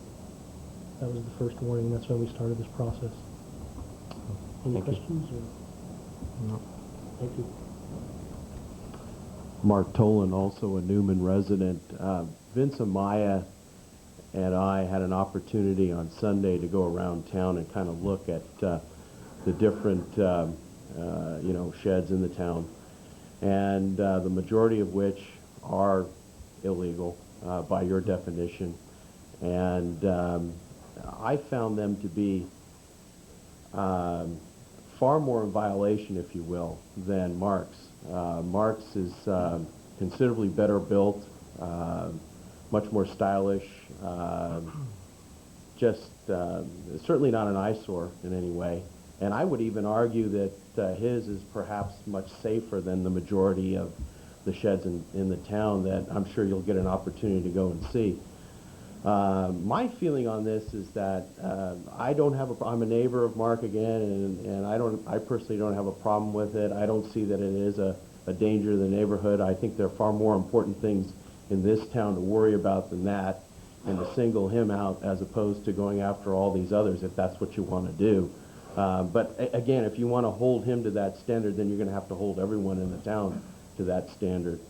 And that's your call, I guess. But I just think this whole thing is crazy. This is my first experience to this sort of thing in a town like this.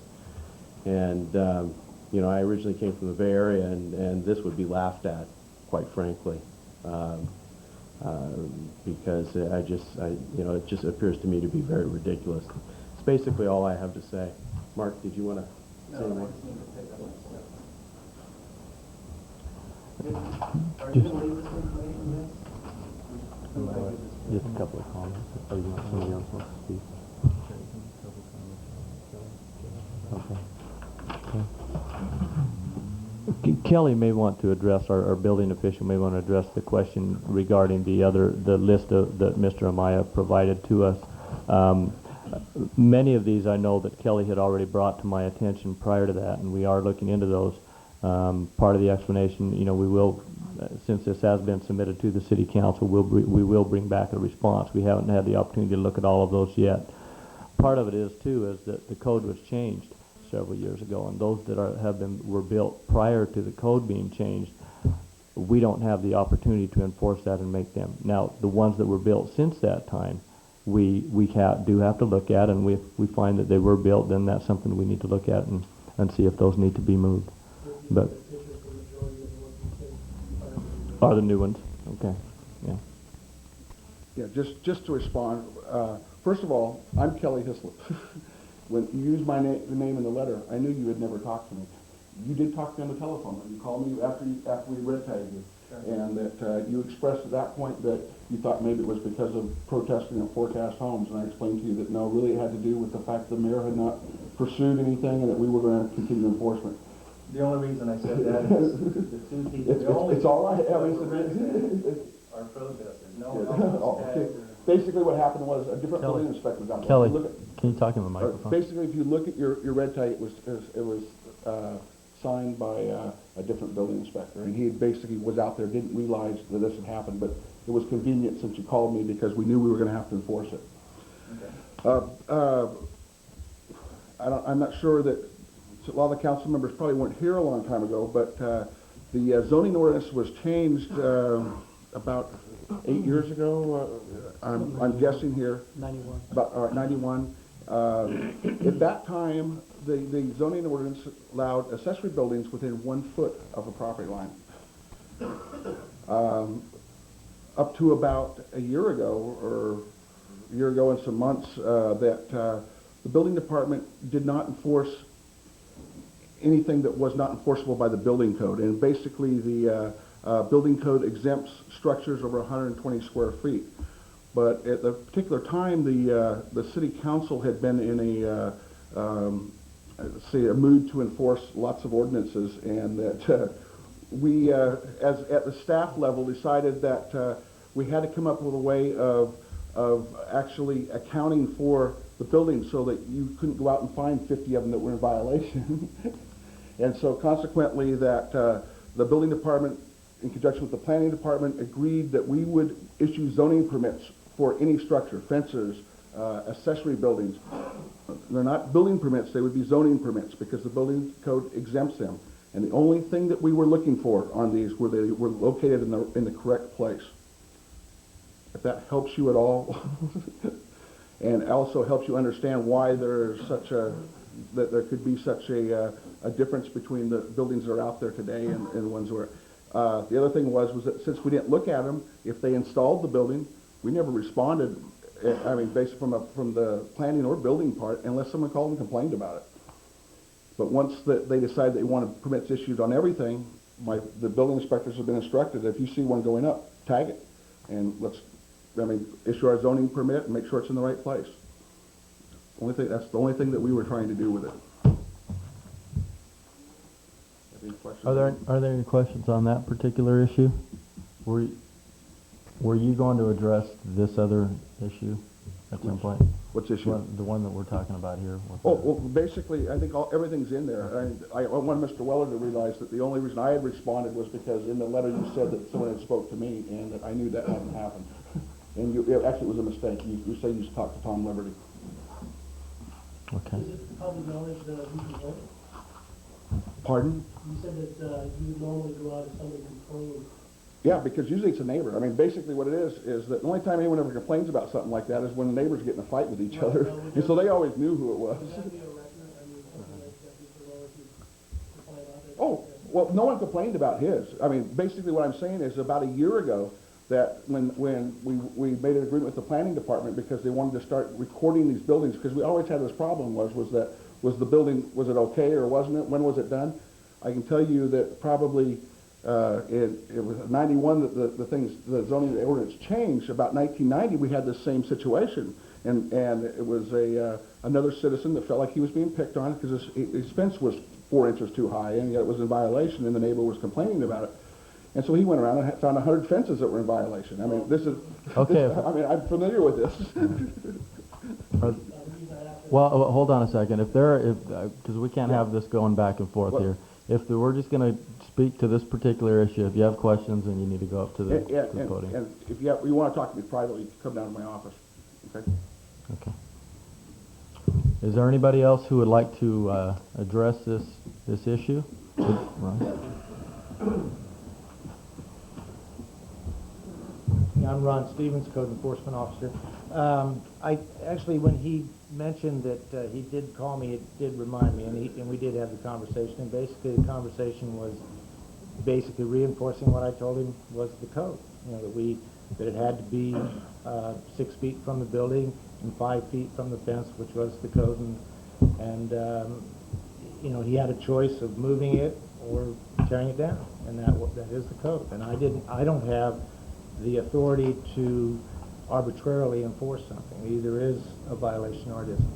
So, relative to the September 24th letter, it was put in the office and sent. I don't have a receipt for it being sent, but my understanding is it was sent. To the best of my knowledge on it. Are there any questions for Ron on this? All right. Then we will bring this back, and I have held my comments until I've had the opportunity to speak to this. I just want to point out that there are some accuracies here, and I just want to correct a couple of points here. I got to tell you, when I went out there to look at this house, I don't recall being told that the building department said they needed to get a variance. That's the first thing. And I would have hoped, and I'm sure they did, explain that there's a process. Why I was called, I'm not sure why I was brought into this thing, because that's certainly not the proper procedure. The proper procedure is to go down to the building department, get what the explanations are, and if you have a problem with that, then you go to City Hall and there's a city manager to talk to. But be that as it may, I was brought into this thing not knowing what was going on here, and I as Cleve mentioned as well, I went out there and took a look at this place, and aesthetically, of course, it looked very nice. But in terms of this variance and everything, there is a process, and all I'm going to say is I went out there and looked at it, and it looked fine to me. But if I know there wasn't a variance that has been applied for at this time, and I guess that's why we're here. But I do know that according to this letter here, that according to the city manager that he sent out, is that if you want a variance, you need to apply for it. And I suspect that that's the next procedure here, if I'm not mistaken. That's one possibility. That is one possibility, but as we pointed out, just to caution, based on the requirements of a variance, it's not simply saying, yeah, it looks nice, we can find a variance. There's strict state laws on how we can grant a variance. So, and then the other thing is there's this other matter with these other properties and these pictures and so forth that they've brought forward to us, and what's going to be the process on that? We'll have to we haven't had a chance to review all of those yet, but we will, and we'll bring back a report to the city council once the building department has had an opportunity to take a look at them. Actually, there's not really anything for us to do here. It's in violation, and his only other recourse is to apply for a variance, as far as I can see it. Isn't that right? Well, there's one other way to look at it, and that is under the code, just simply appeal the decision of the inspector, but in effect, you would have to make findings that there's a variance to eventually prevail, but technically that would be another way to do it. I'd like to make a comment. It's unfortunate when something like this happens. It seems to me that there's no question that it's in violation. My concern is the misinformation that's been given and the communications that's gone on. I find that very disturbing. And I don't know. I don't know where the truth lies. But I think it's important that whatever we do, it's right. And that's the only comment I have. But I just think there's just been so many things that have happened. The procedures haven't been followed in this case, and it's unfortunate. Any other comments? I agree. And we have a couple of options here, I believe. Let's see.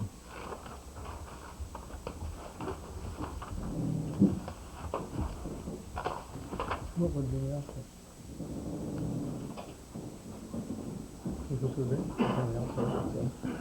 Is that our only option at this point, is to look back with regards to variance? Well, you can direct the building official to enforce the ordinance as written, which is the recommendation. You can bring it back after you review all the other structures, if you want to do that. Be your other option.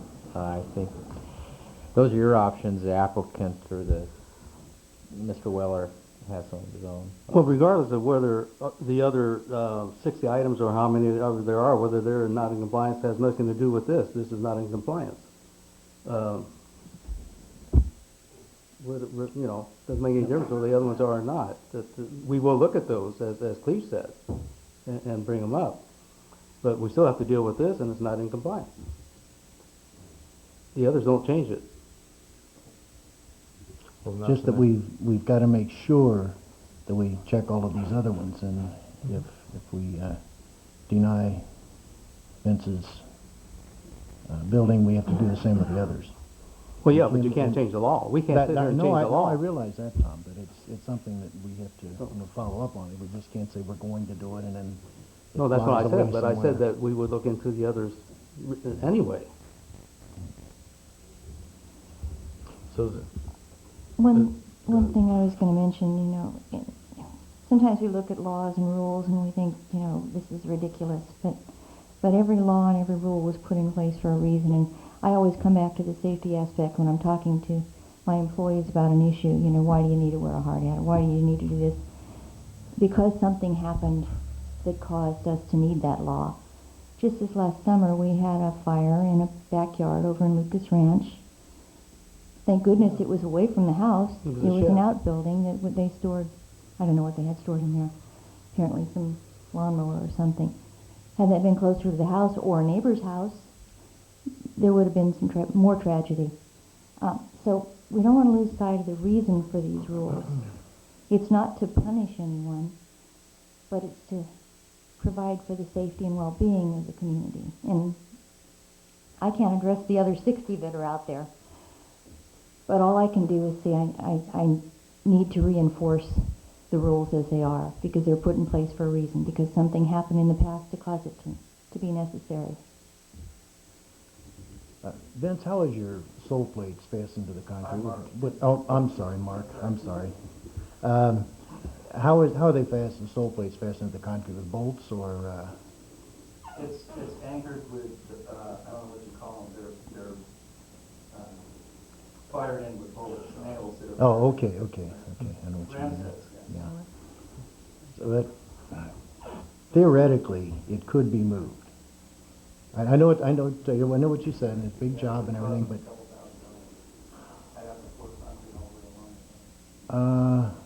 as hard as a yard is now, I don't think so. But if it rains, yeah, I agree. Or if you use sprinklers, yeah. Okay, I just wondered if It could be moved. It would be really, really hard to do. Yeah. Very expensive. But I don't know if the city attorney said anything, but there's a gentleman living next door to you now, but he's not necessarily going to be living there, who knows, the rest of his life. He may sell that house and a new person moves in, and they might not like what's up there. And then at the same time, he can come in and tell you, hey, you got to take that down. So that happened to a friend of mine in Santa Maria. That they had a structure in the backyard, and the person who bought the house didn't like the one was next door, went to the county, and the county says take it down. So they had to take it down. That could happen to you in the future too. They want to buy the house and they don't like the shed, they won't tear it down. Well, what he's saying, if it's found to be in violation, they could come back and enforce us and tell us, you need to enforce your code. That's what he's saying, and that's the same example. And that's one of the things, the other reason that I agree. I hear your neighbors here, and they're saying that it looks good. They don't have a problem with it, but we know that people don't end up living there, in the same house all the time. There's the possibility that someone else could come in and say, and then we've got the same problem. Someone saying to us, why did you let them build this shed here? And why is it here? It's in violation of this and this and this. And so that's the other issue that we have to address. Kelly, if Mr. Weller would move his building to the rear part of the lot, do you see any other problems? No, basically, it's being... Kelly, could you get?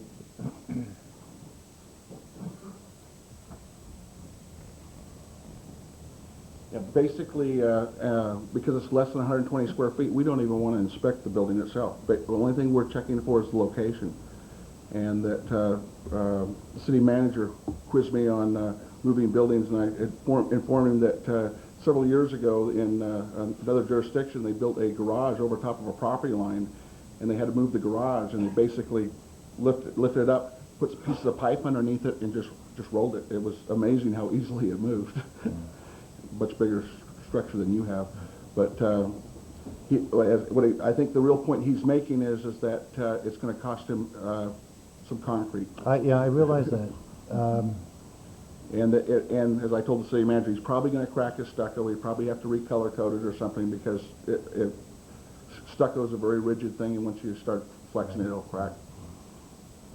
Okay, but there's no permits he would have to get, or? The only permit he needs is a zoning permit, and that's what we've been enforcing is if they don't fall under the building code, that we've been asked to get a zoning permit for them, so we can establish that these things were legal. What is the fee for a zoning? $22.50. I could say we could go ahead and waive that fee, Well, but I that's imagine we could. infinitesimal. I mean, that's compared to his other That'll costs, only I buy know. him like one sack of concrete, though. That's true, yes. Okay, that's the only question I have. Thank you. Well, the only other option there is you have an opportunity to apply for a variance. That's, you know, is that correct? Is there a time period as far as applying? No. No. So you can apply for a variance still. And are there any other comments or questions on this particular issue? No. Okay. Well, we have to make a motion. Okay, well, I move that the building department continue on with its red tagging, or bringing into compliance for the shed. I would think that we want to wait on that. What's give the him an time opportunity frame to- for his variance? Yeah, I mean- I think we ought to extend this time frame a little bit, though. I don't know what it is for, you know, the time variance, or when fines start approaching that, you know, give him plenty of time to move this thing if he'd like. Well, we just told him he could No. apply for a variance. Yeah, I And know now we're that. saying we're going to red tag him. I mean, Well, we're that's- not... done it. Well, I know, but what I'm saying is we should have to give this gentleman an opportunity to appeal his it's case. Well, I'm not saying we're not. Yeah. But he said that we have to do something.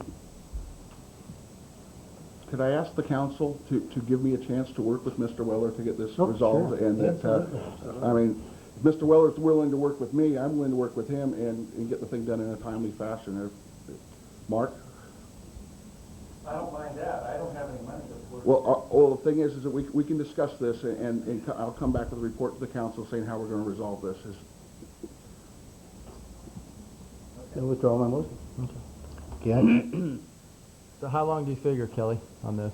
Well, like I said, I'd like to discuss it with Mr. Weller. If he's telling me he doesn't have enough money to pour concrete, that maybe I should be asking him, you know, when, and we should look at some different options. Maybe give it a chance to talk to him privately, and we come back to you I can come back with a report to you guys in the next meeting. Next meeting. And On tell the you how 25th. it's worked out. Okay, so we'll continue this item till the next meeting? Okay. Are there any other comments on that in our regular business? No? Okay. Item number 12, these are items from the city manager. Anything at this time, please? The only thing that I thought I would mention tonight is, Charles and many of you have probably already mentioned this to you, is that tomorrow night, the StanCog meeting, they'll be considering an item that could be of great benefit to our city. We hope that it's approved, and it looks like it will be, which potentially would increase the amount of funding of our current $353,000 we have for our downtown streetscape, increase that amount to $1.1 million, which will basically fund our downtown streetscape program. We're very excited about that, and I was hoping this meeting would have fallen one day later so that I could report that it is there, but every indication is that it will probably go through, and therefore we'll be able to move quickly and get going on our streetscape project. So that's the only information that I have to add. Let me add a little bit to that. One of the things that we're looking at on this project as well, how this came about is there was a motion made at the technical committee and at the SAG policy board back in October that if additional funds became available, that the next projects on the list that weren't fully funded would be funded. And as it so happened, we were the next on the list, and as it so happened, Caltrans found another $1 million, and so we were the top priority. The other good news about that is apparently there's an additional fund. We found this, Cleve and I found this out at the Citizens Advisory Committee. As part of our $1.3 million project, there was an 11% local match, which would have come out to, I believe, $140,000 or so. But there's a fund, an additional fund that they have set up where if these projects are delivered on time, which there's every indication that ours will be, that they will pay up to 80% of the local match. So as it turns out, this project may end up costing us, this $1.3 million project may end up costing us about $50,000. And that means there will be about $850,000 more of redevelopment that we would save that could go towards worthy projects that we find appropriate, but we'll find out tomorrow night. Anything more? That's all I have. Okay. Councilmember Martina? I have nothing tonight. All right. Councilmember Applegate? Well, with the concurrence of the council, I'd like to propose to appoint Jim Silvero to represent the city in flood control matters in conjunction with the city manager, Cleve Morris, to go before the county, state, and federal, like the Corps of Engineers. Jim, in the last two floods, and has been very deeply involved and actually brought Newman and started the ball rolling on this flood control with the county and the state and the federal government. And people who have the knowledge in this community, I'd like to see us put it to use. And Jim is very knowledgeable in this area, and I think that he could help us out quite considerably. And I spoke to Cleve about it, and he was in concurrence with it. So therefore, I'd like to propose that at the next meeting that we appoint Jim as our representative in flood control for the city of Newman. I would agree with that. Mm-hmm. The other person actually that I had asked before as well, and I think he would also be of great help. Unfortunately, we haven't had any follow-up meetings with the Army Corps. The other person that I had already asked as well was Gary Mall, who is very familiar with these creeks out here, and he had already mentioned that he would like to do some of that as well. So if we could have those two, and I had several items down here under items from the mayor, and two of them are gone already. But yeah, that's something Tom and I had talked about, and this is actually the first meeting we've had the opportunity. If I could add to that, perhaps easier than having you actually appoint them, if that's the desire of all the council, I can simply contact them and put them up to speed on what is going on and make sure that they're invited to the meetings. I'll personally invite them to any meetings that I learn of so that they can be involved with it. I don't see there's any problem with that, and as you mentioned, they are knowledgeable of what has happened, and I can simply do it. Might be a simpler process than doing a formal appointment. Okay. Either way will work, but I can bring them into the game that way if you'd like. Okay. Well, personally, I'd like to see the appointment because we've appointed Bob Navoa with his expertise in cable, and we had Janet Carlson that we appointed for city politics. So I would like to see it in that respect. Okay. Can we formally bring that back then to have those two people formally named? Okay. Anything else, Tom? That's it. Okay. Councilmember Radford? I just wanted to mention, and I'm sure everyone's been reading these articles lately with great interest, that there are a number of proposals on the table for bringing additional federal and state funds to the local level. And I'm wondering whether there's an opportunity here for us to provide some input on how we'd like to see those dollars come back.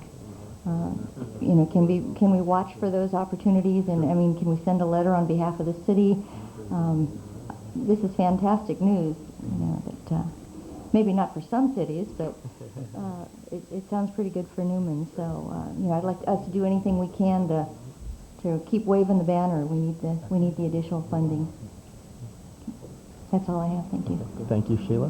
Councilmember Reed? Nothing at this time, thank you. Okay. I have a few items left that I'd like to discuss. Just to add on a little bit with regard to the CMAQ project here. Part of the process on this as well is that they would like, last week the governor gave a State of the State address, and he specifically talked about transportation funding. And one of the proposals that he's going to make in his budget is a proposal to either, if agencies such as StanCog or any others in the state have funds and they don't use it, the use it or lose it proposal where we would lose funds. And I understand that there may be at least one city, I don't know, more, that may not be able to deliver on their projects on time. And what that means is that they will go back with additional funds and possibly ask different cities in the county to submit additional projects that they feel may be worthy. And Cleve and I spoke about it briefly, and we wanted to just quickly get an idea of what what the council felt worthy if there were project dollars coming available that that may not be programmed, and it'll go back into the pool and have to be spent. And I'll just start off on it, was one of the items that we had earlier was with regards to the industrial area. You know, you go out there on L Street and M Street and, that little piece on Stanislaus Street, and you've got quite a few problems out there.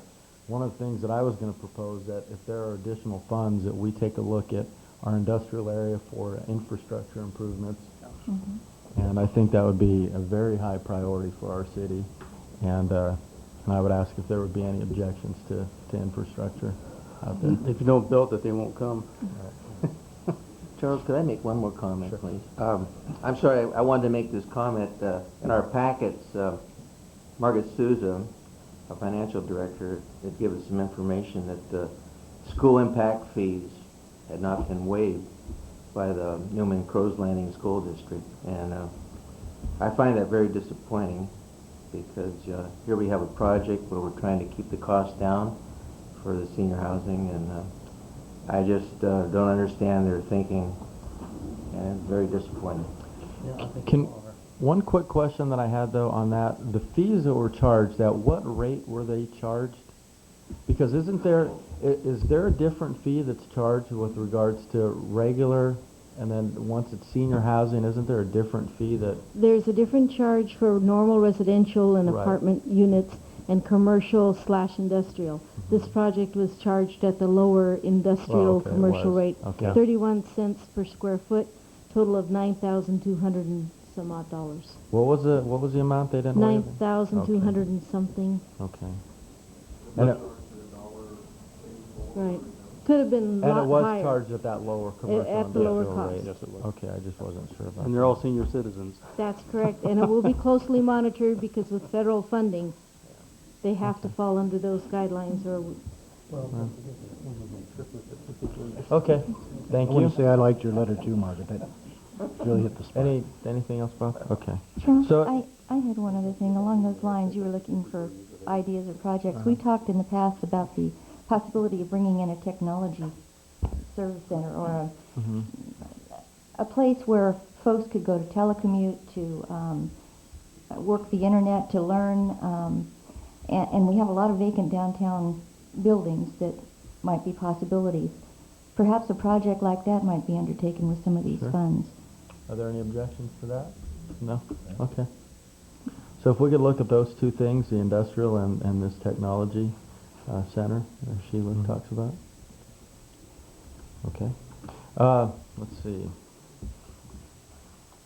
Okay, that's that one here. The two other ones that I had a question on, Councilmember Martina and I had talked some time back with regards to the status of our website, and certainly my opinion is, and I'm sure the staff wouldn't disagree, that there simply isn't enough staff time to, you know, to get it up to where we would like to, and I understand that. One of the things that we did do, however, in the past was, I believe it was either to help Margaret out, we had an intern in the master's program a few years back, and she helped with regards to, I think, updating some of the maps and so forth, and was very useful. What I would like to see us possibly do is perhaps go to any of the community colleges or the university and possibly speak to the computer science department with the individuals that are very familiar with creating web pages and updating them, and that's their major, computer science, so they're extremely familiar with that. And possibly look at somebody who may be in the master's program or undergraduate program in computer science and see if they aren't interested in doing an internship with the city of Newman. And looking and spending a lot of time on our website and that type of thing, because, you know, our staff is stretched thin as it is, and, you know, I don't expect for us to find a whole bunch of time on that website. But if we could possibly take a look at that. Okay, sure. We have done some work on it recently, Right, and getting it up to date at least. There were some programming changes we had to do to make it work the way it needed to, and so Judy's become an expert on the web. Because, you know, one of the things that I'd really like to see us do on this internet site that we've got is, and we've got those links, but I'm not sure if they're working well or not. I want to see us link up, have that link with the Chamber of Commerce, you know, work with the Chamber of Commerce to you know, do some more promotion of the businesses that are on there. You know, link it up to, you know, the school district has this website, link it up with them, and just, you know, and just get this thing to where, you know, we want it to look. And, you know, we've got the domain name, the cityofnewman.com domain name. It's a very easy domain name to find. And, you know, I think that's another tool to help promote our community and especially the businesses in it. Yeah, some of those links are already in place. We have a link to the police department. Right. We have a link to the chamber. Yeah, and I just think if we could really step up our efforts. Oh, yeah, it needs to be done. Yeah. It won't be too long. We'll be paying our water bill through email. Right. Yeah. Right. And finally, Cleve and I attended the school board meeting last night, and I had requested, I know we had talked about, probably a year or so ago, we had talked about the different organizations that we would like to meet with throughout the community. I know we had talked about the Chamber of Commerce, the school district, and some others. And so I had requested that we have a joint meeting with the school district. As I had explained to one of the board members, was that, you know, we've had these joint task force meetings. We've had a number of them, but it seems as though we always get to a certain point with school facilities, and then it seems, you know, we have all this hope and everything else that we're going to have these projects done, but something always seems to go south on us, and we don't ever get to the next step with regards to facilities. So they're going to come up with some dates that they might be interested in. If we could possibly at the next meeting come back, if there's an interest to meet with the school district to discuss issues of importance to both of us, such as facilities and joint use of parks and so forth. First of all, is that something the council would be interested in, meeting with them? I concur. Okay. So at the next meeting, we could come back and have some dates. This is long overdue. We haven't. Oh, definitely. We haven't gotten to the point where we need to be on school facilities, but anyway. Yes. Okay. I don't have anything else, but Cleve's got. Did you want to agendize committee appointments at the next meeting? Oh, I'm sorry. Tom had, yes, Tom had talked to me about, in the past, when we reorganize, we always go through the different committees that are available through the council, throughout the county. And I would say it's appropriate that we have a new council member, that we take a look at those committee assignments. And at the next meeting, if we can maybe take a look at that and see what committees Tom may be interested in serving on. Go ahead. Final thing, just as a reminder, I don't remember if I mentioned this at the last meeting or not, on February 1st, is that the correct date, Judy? we will be doing interviews for Planning Commission and Recreation Commission. We have openings on both of those commissions that need to be filled. And so if you, that will be an extra meeting. We've set that apart, and it will be held at the library. Is that correct? At 6 o'clock at the library. So if you could put that at 6 o'clock on February 1st at the library, similar to the process we did the last time when we appointed our... One quick thing I was going to bring up was, have we scheduled a day for the employee appreciation dinner already? Yes, that's the 24th. You should have received an invitation to that. If you haven't, let us know. You know, on that, one of the things that we used to do in the past, and I don't know how long it's been, Bob, but it's been a while, we used to have a separate barbecue for commissioners, for our Parks and Recreation commissioners and Planning commissioners, and unfortunately that hasn't happened in a long time, to show our appreciation of them. And one of the things that I had suggested, last year I believe it was that, you know, our Parks and Recreation Commission and Planning Commission, you know, do as much work as we do, and you know, they're as much a part of our organization, I think, as we are. And if there are any objections to this, I hope there isn't, but I would hope that we would invite our commissioners to our dinner, you know, to show our appreciation to them as well for the hard work they do for us. Planning Commission does a lot of hard work. And I wonder if the council would concur with that, to invite them as well. Yes. Okay. So we will send out some invitations to them. Okay. With that, I have nothing else. And our city attorney, we could also invite him as well. With that,